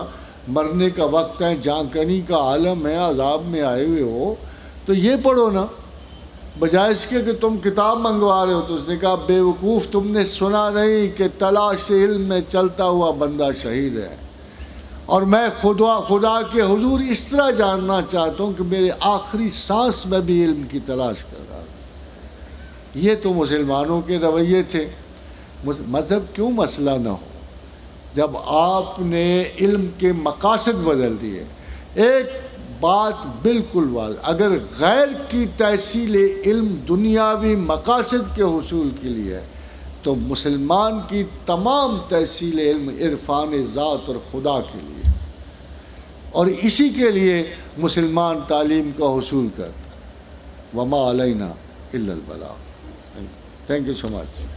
آنسرز کے لیے اگر کوئی سوال ہو جی تو ہم پروفیسر صاحب سے پوچھ سکتے ہیں. معزز خواتین و حضرات میں سے اگر کسی کا کوئی سوال ہو. اور یہ ہے کہ 99.9% جہالت آپ نے فرمائی ہے, اس سے بچا کیسے جائے؟ بالکل آپ کا سوال درست ہے. بات یہ ہے کہ اللہ کے رسول کو ایک چیز ودیعت ہوئی تھی جو کسی پہلے رسول کو نہیں عطا ہوئی, اور آپ نے تفاخر سے ذکر کیا کہ جہاں اللہ نے مجھے اور بہت ساری نعمتیں بخشی ہیں, ایک بہت بڑی نعمت یہ بخشی ہے کہ مسجد من ای ہمارو زمین, کہ تمام زمین میری مسجد. تو جب مسلمانوں نے مسجدوں کو محدود کیا تو وہ مسالک میں چلے گئے. اقبال نے ایک بڑا خوبصورت جملہ کہا تھا کہ دیر از نو چرچ ان اسلام, اور یہ فیکٹ اور حقیقت ہے کہ اسلام میں چرچ نہیں ہے. میں 99% کی جہالت کے لیے ان کو میں ذمہ دار نہیں قرار دیتا. میں سمجھتا ہوں کہ ان کی اپنی حدود ہیں, وہ پڑھے لکھے نہیں ہیں. جتنی ان کی سوچیں ہیں ان کے وہاں تک ان کے ارشادات بالکل ٹھیک ہیں. ہماری ان سے کوئی دشمنی نہیں ہے. مگر خواتین و حضرات, ہم جو پڑھے لکھے لوگ اپنے آپ کو سمجھتے ہیں, ہم اپنی ذمہ داریوں سے غافل ہیں. ہم اپنے بچوں کو مشرق و مغرب میں دنیاوی تعلیم کے حصول کے لیے ضرور بھیجتے ہیں, مگر ہم نے کبھی زحمت گوارا نہیں کی کبھی بھی کہ ہم جہاں باقی علوم کا ان کو آغاز دیتے ہیں اور تلقین کرتے ہیں, اس کے ساتھ ساتھ انہیں اپنا شعور مذہب بھی دیں. جب ہم اپنی ذمہ داریوں سے غافل ہیں تو ہماری آنے والی نسلیں جو ہیں وہ مذہب کے سوا باقی تمام علوم میں طاق ہوں گی. اب دیکھیے بدقسمتی یہ ہے کہ جو آپ کے فرض کیجئے یورپی ممالک میں جو لوگ پہلے گئے تھے تو انہوں نے پیسے تو بہت کمائے, جائیدادیں بہت بنائیں, پیچھے بڑے سرخرو ہوئے, مگر جب ایک معاشرہ اپنا انتقام لینا شروع چارج شیٹ دینا شروع کرتا ہے، اب ان کے بچے جب ان کے اسی سوسائٹی اور معاشرے کے قائل ہو گئے، جب ان کے پاس اپنا علم نہیں تھا، مذہب کا اخلاقی نظام کا کوئی علم نہیں تھا، تو ایک ہی گھر کی 4 اگر مسلمان بیٹیاں تھیں تو 3 جو ہیں وہ غیر مذہب میں بیائی ہوئی تھیں. تو ایک جو میرے پاس آئی ہوئی تھی، اس نے کہا میں بڑی تنگ ہوں مسلمان شوہر سے، میرا دل بھی چاہتا ہے یہ اس سے نہ ہوتی میری شادی تو میں بھی باہر کہیں کر. کہ ان کے احساس میں ہی یہ چیز نہیں رہی کہ مذہب اور اخلاق ہمارا نظام کوئی ایسا موجود ہے. پیسے کماتے ہوئے یا دولت دنیا کماتے ہوئے اس وقت کسی کو خیال نہیں آیا. اب آپ کا تمام یورپی اور بیرونی مذہب جو ہے تمام defensive religion, they want to protect their sense of honour. اب لوگ جا رہے ہیں باہر، یہی حال اب یہاں ہو گیا ہے. لوگ اپنے آپ کو پروٹیکٹ نہیں کر پاتے. وہ بوڑھے جو اب نہیں پروٹیکٹ کر پاتے وہ مذہب کی آؤٹ لے رہے ہیں، اب بچوں پہ مذہب ٹھونس رہے ہیں. This is not the way. You got to believe yourself. لما تقولون ما لا تفعلون. تم وہ بات کیوں کہتے ہو جو کرتے نہیں ہو. اگر ہم اپنی زندگیوں میں مذہبی قاعدہ و قانون رکھنا چاہیں گے free of I would say کہ جی آپ اپنے بچوں کو شروع سے یہ تردد ہمیں کرنا پڑے گا.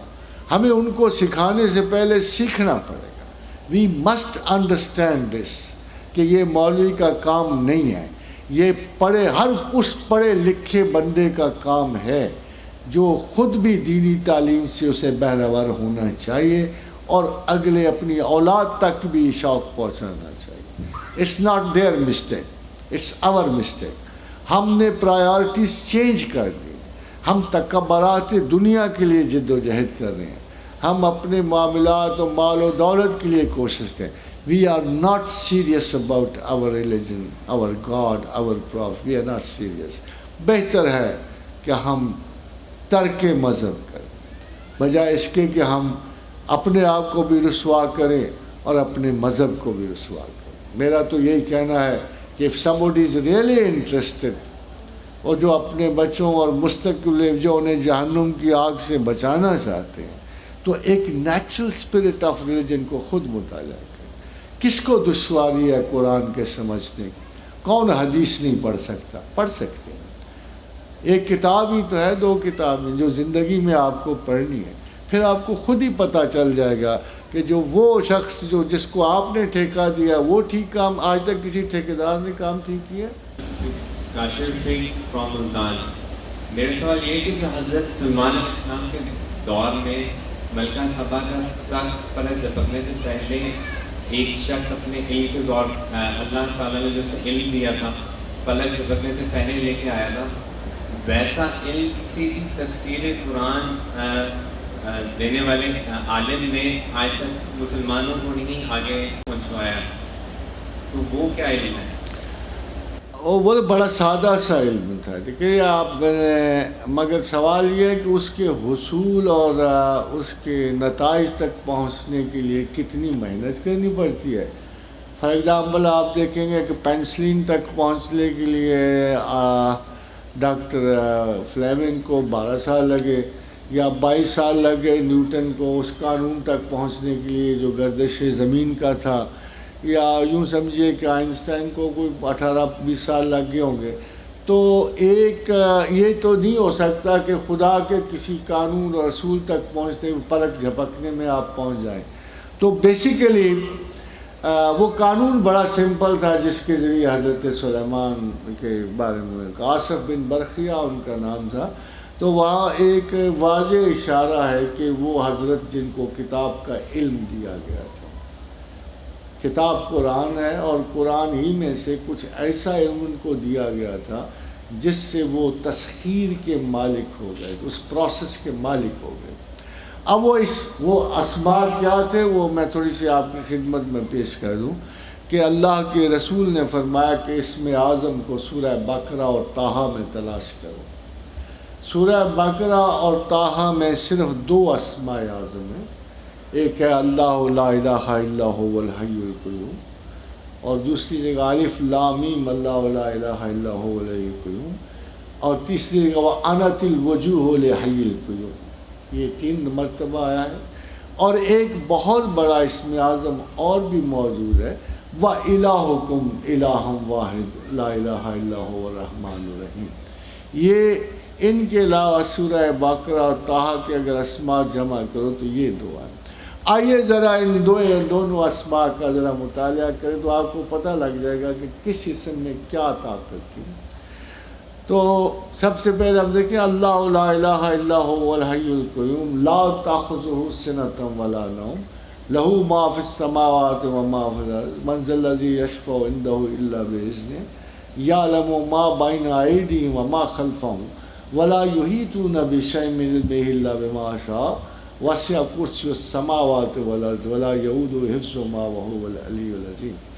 تو اس اسم میں کوئی تسخیر نہیں نظر آتی، اس اسم میں تنظیم نظر آتی ہے، کنٹرول نظر آتی ہے، بہت بڑا ایڈمنسٹریٹو نظر آتا ہے۔ 8 کام ہیں اس کے تحت جو اللہ مینشن کرتا ہے، امور ثمانیہ ان کو کہتے ہیں۔ تو اس صورت میں وہ 8 کام نظر آتے ہیں مگر کسی کام میں بھی تسخیر نظر نہیں آتی۔ ایسے لگتا ہے کہ سارے ایڈمنسٹریٹو جاب میں روب دیا جا رہا ہے کہ میری انٹیلیجنس سروسز بڑی مکمل ہے، میرا کنٹرول زمین و آسمان پہ قائم ہے، کوئی بھی اسکیپ نہیں کر سکتا، اور میں ہی گناہ گار کو سزا دینے والا ہوں، اور چاہوں تو میں جس کو اجازت دوں وہ شفاعت کر سکتا ہے، اور میری اجازت کے بغیر کوئی شفاعت بھی نہیں کر سکتا۔ یعنی سارے امور ہیں، یعنی ٹوٹالٹی of power which may be allocated to somebody else in parts۔ جیسے شفاعت کا کہا کہ میری اجازت کے بغیر ہاں میں اجازت دوں گا، مگر دوسرے اسم میں ذرا غور کیجیے گا آپ، وَإِلَٰهُكُمْ إِلَٰهٌ وَاحِدٌ لَا إِلَٰهَ إِلَّا هُوَ الرَّحْمَٰنُ الرَّحِيمُ إِنَّ فِي خَلْقِ السَّمَاوَاتِ وَالْأَرْضِ وَاخْتِلَافِ اللَّيْلِ وَالنَّهَارِ وَالْفُلْكِ الَّتِي تَجْرِي فِي الْبَحْرِ بِمَا يَنفَعُ النَّاسَ وَمَا أَنزَلَ اللَّهُ مِنَ السَّمَاءِ مِن مَّاءٍ فَأَحْيَا بِهِ الْأَرْضَ بَعْدَ مَوْتِهَا وَبَثَّ فِيهَا مِن كُلِّ دَابَّةٍ وَتَصْرِيفِ الرِّيَاحِ وَالسَّحَابِ الْمُسَخَّرِ بین السماء والارض لآیات لقوم یعقلون۔ اگر آپ غور کو تو یہ سارے تسخیر کے کہ زمین و آسمان میں ستاروں کی گردش کی حکمرانی بھی اس اسم کے پاس ہے، اور زمین کے پھیلاؤ بھی اسی اسم کے پاس ہے، تصریف ہواؤں کا تصرف بھی اس اسم کے پاس ہے، بادلوں کا مسخر ہونا بھی اس اسم کے پاس ہے۔ تو یہ ٹوٹل سائنٹیفک تسخیرات کی دنیا کا اسم۔ اب دیکھ رہے ہیں کہ حضرت سلیمان سے کیا واسطہ تھا اس میں۔ اگر آپ حضرت سلیمان کی پورے واقعات کو پڑھو تو آپ کو ایک لیٹر نظر آئے گا جو ملکہ سبا کو لکھا گیا، تو اس میں لکھا ہوا ہے کہ انہو من سلیمان انہو بسم اللہ الرحمن الرحیم۔ تو اس میں یہی اسماء ہیں جو حضرت سلیمان کو خصوصاً عطا ہوئے۔ رسول اکرم صلی اللہ علیہ وسلم نے فرمایا کہ میرے بھائی سلیمان کو بسم اللہ الرحمن الرحیم خصوصاً عطا ہوئی اور میری امت کو عموماً عطا ہوئی۔ یہ حدیث موجود ہے۔ اب انہی اسماء کی تسخیر خصوصاً کیسے ہوتی ہے؟ That takes a time. ہو سکتا ہے کہ وہ اعمال، وہ قدرت، بہرحال ایک تو آپ کہہ سکتے اللہ تعالیٰ کا خصوصی انعام حضرت سلیمان پہ یہ تھا کہ اللہ تعالیٰ نے اس اسم مبارک کے عوض انہیں ساری تسخیر عالم عطا کی، تسخیر جنات عطا کی، اور یہ اسم وہیں سے آپ کو پتہ ہے ایک بسم اللہ الرحمن الرحیم کم ہے، وہ اسی لیے کم ہے کہ یہ اس میں آ گئی ہے، اس کے آنے سے وہ پوری ہوتی ہے۔ تو حضرت سلیمان کے زمانے میں اولیاء اللہ کبھی رسولوں سے بڑھتے تو نہیں ہیں۔ تو دراصل قرآن یہ کہتا ہے کہ زمانہ سلیمان میں اللہ نے اتنی برکت دے رکھی تھی حضرت سلیمان کو کہ ان کے جو حواری تھے ان کو بھی خداوند کریم نے تسخیر آلات دنیا دے رکھی تھی۔ اب ہوا تو بڑی چھوٹی سی بات ہوئی، آپ بھی پہنچو گے انشاءاللہ تعالی۔ انسان معجزے میں اور سائنس میں ایک فرق ہے، یہ اگر آپ کو دلچسپی ہوگی تو بڑا مزے کا ہوگا۔ معجزہ خدا کی طاقت کا اچانک ظہور ہے، خدا کی طاقت کا اچانک ظہور ہے جس میں زمان و مکان کی قید نہیں۔ سائنس اسی منزل تک 3000 4000 سال تک بڑی محنتوں سے پہنچتی ہے۔ اگر لوگ خدا کے قائل ہوں، اگر خدا کی محبت میں ہوں تو معجزات سرے راہ ہوں، گلی کوچوں میں ہوں، اور اللہ کے بندوں کی کرامات ظاہر ہوں۔ مگر افسوس یہ ہے کہ ہم خدا سے آسانی سے لینا نہیں چاہتے، ہم نے وہ آسانی کا طریقہ ترک کر دیا اور ہم نے دوسرا طریقہ محنت اور جبر کا اختیار کیا۔ اب آپ کو 5-10 سال انتظار کرنا پڑے گا۔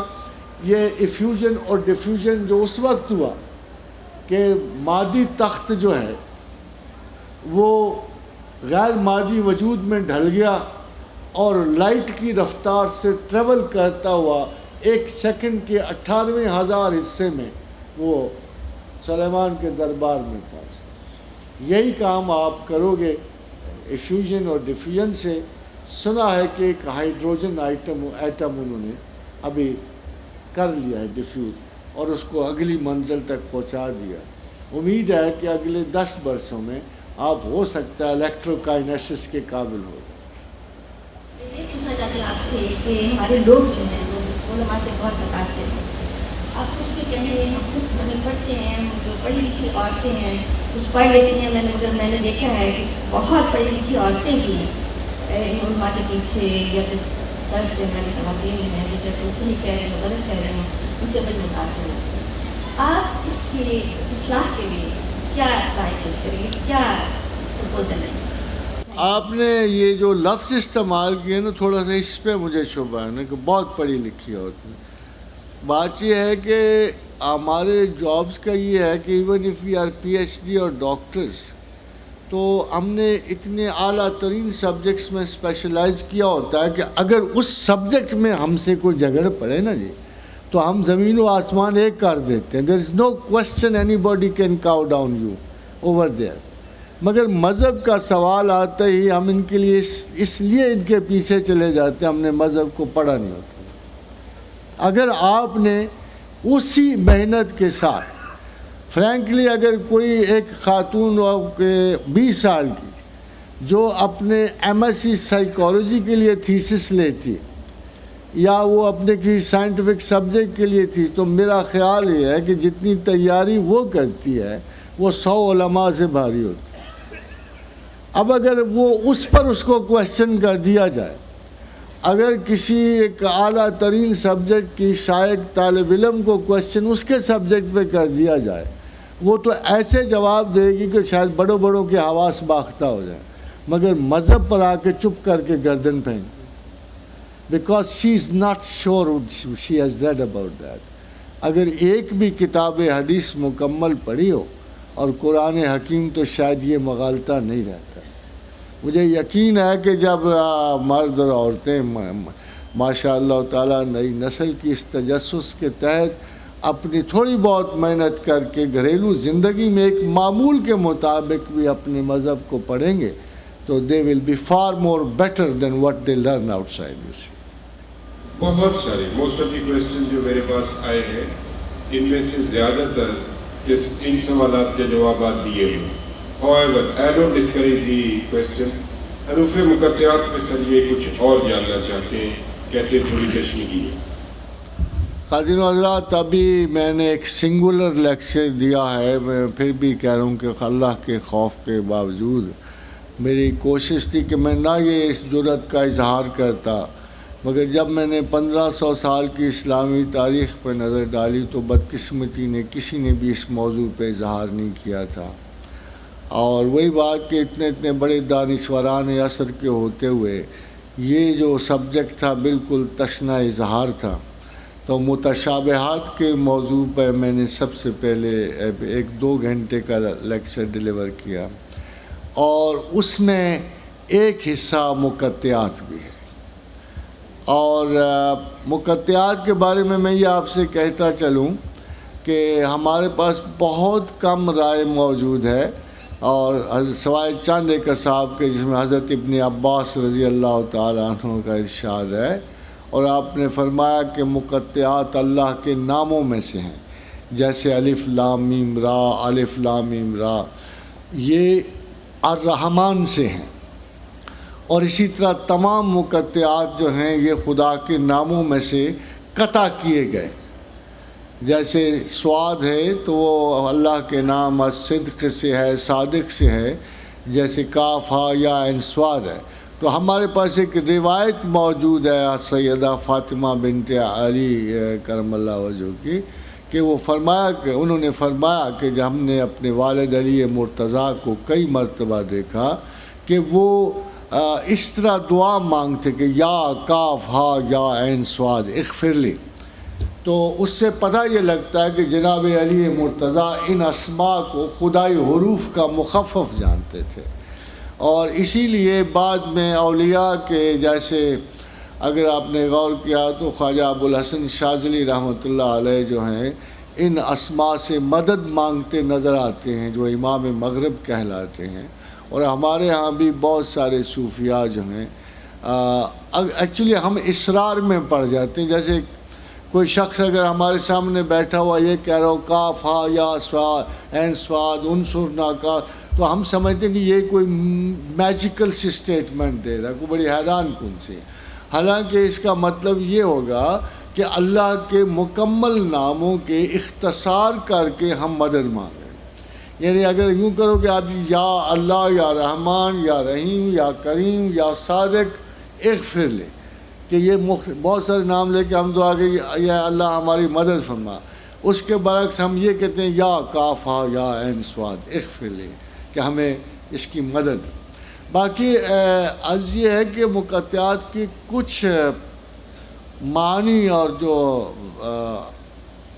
بہرحال میں نے جسارت کی سیکھنے کی، اس میں کچھ پیچیدگیاں یہ ہیں کہ مجھ سے پہلے بھی ایک استاد نے کوشش کی تھی، اور آپ اس کے نام کو بھی جانتے ہیں، شیخ محی الدین ابن عربی نے، مگر اس نے یہ مخرج سے یا زبان کے نکلنے کے انداز سے ان کی اہمیتیں مقرر کی تھیں، but I followed a very different way, اور مقطعات کو میں سمجھتا ہوں کہ یہ وہ گروپس آف افینٹی ہیں، ٹیکنیکلی اسپیکنگ یہ گروپس آف افینٹی ہیں اور گروپس آف کلیش ہیں، کہ اسماء میں کچھ گروپس ایسے متعین کیے گئے ہیں جیسے حروف مقطعات کی صورت میں، کہ جو کائنات کے تغیرات میں ہم آہنگی پیدا کرتے ہیں اور ان میں تنازع پیدا کرتے ہیں۔ تو یہ ہم اگر اس کو ٹیکنیکل ٹرم میں لیں گے تو اس کو تنازع اسماء کا نام دیں گے، اور دوسری طرف ہم اس کو یعنی موافقت اسماء کا نام دیں گے۔ تو پوری کائنات کا اثبات اس طرح ہے کہ جو اسم بھی کسی پہ حکمران ہوتا ہے اور اس کی ساتھ کی شکیں چلتی ہیں، یہ اس انسان کے شے کے کسی بھی چیز کے پورے کریکٹر کو بے نقاب کرتے ہیں یہ حروف، اور ایک ایک چیز پہ مطلق فیصلہ دیتے ہیں، اور یہ سائنٹیفک لا ہے، یہ کوئی ہیر سے نہیں ہے، سنا سنایا نہیں ہے، اور تمام انسان کسی نہ کسی حرف کے زیر سایہ پیدا ہوتے ہیں، اور جب وہ پیدا ہوتے ہیں تو ان کا مقدر، ان کا کردار، ان کے ایٹیچیوڈ، ان کے اخلاق اس میں ضبط ہو جائے۔ یہ اس طرح ہے کہ ایک بہت بڑی لائبریری ہو اور اس میں ہزاروں اور لاکھوں کتابیں پڑھی ہوں، اور آپ کو ایک کتاب ڈھونڈنی ہو اور آپ کو یہ کچھ پتہ نہ لگے کہ کہاں ہے وہ کتاب، تو سب سے پہلے آپ وہاں جا کر مصنف ڈھونڈو یا بڑے سیکشن آپ ڈھونڈو گے کہ جی سائنس سیکشن کون سا، تو وہ جو واقف حال ہے کہے گا سائنس سیکشن ہوا ہے۔ جب آپ سائنس سیکشن میں پہنچو گے تو آپ کہو گے کہ فزکس پہ کہاں کتاب ہے، وہ آپ کو لائن آؤٹ کر فزکس کی وہاں، پھر آپ فزکس سیکشن میں پہنچو گے کہ فلاں مصنف کی کیا کتاب ہے، تو وہ آپ کو کیا فلاں جگہ قائم۔ یعنی آپ 4 حروف کی مدد سے اگر آپ کو 70,000 کتاب کھنگالنی پڑے تو آپ کبھی بھی نہیں کر سکتے سالہ سال، مگر ان 4 حروف کی مدد سے آپ 2 یا 4 منٹوں میں اپنے مقصود تک پہنچ جاؤ۔ یہ ہیں حروف مقطعات، کہ جب آپ نے کسی انسان کی سیرت اور فطرت سے آگہی حاصل کرنی ہو، اس کے کردار و افعال سے آگہی حاصل کرنی ہو، اس کے مقدرات کے تصادم و موافقت سے آگہی حاصل کرنی ہو، تو آپ کو صرف 4 حرف چاہیے، اور اس کے نام کے پورے ٹوٹالٹی جو حرف میں، وہ بات یہ ہے کہ جسے آپ کا سمجھتے ہو، ہم اسے ایک چھوٹی سی شاخ علم کی سمجھتے ہیں۔ علم وہ آقا ہے جس کے بہت سے غلام ہیں، اور اس کا ایک کشف صاحب بھی اس کے غلام ہیں۔ یہ ایک ٹوٹالٹی کا جزو ہے۔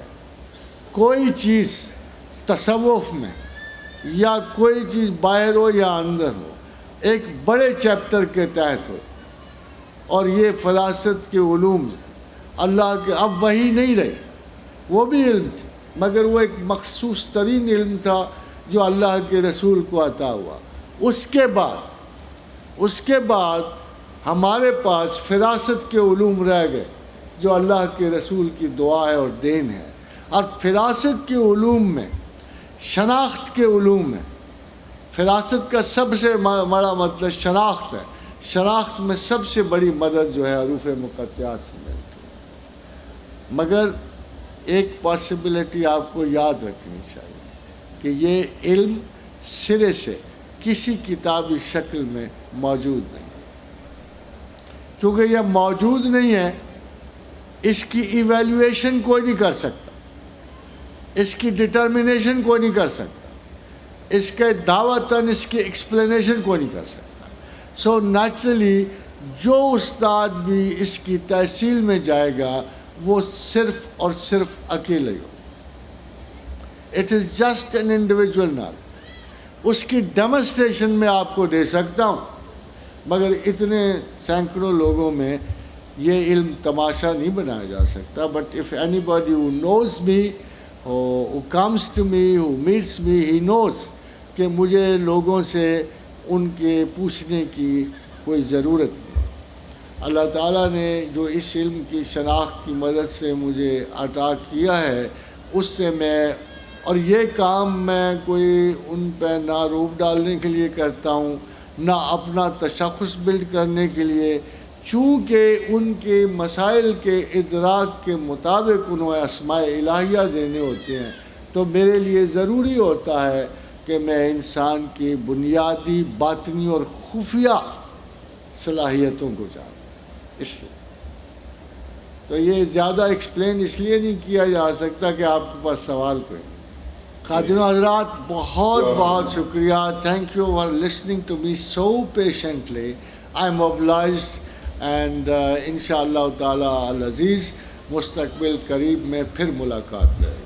وما علینا الا البلاغ۔ Thank you so much.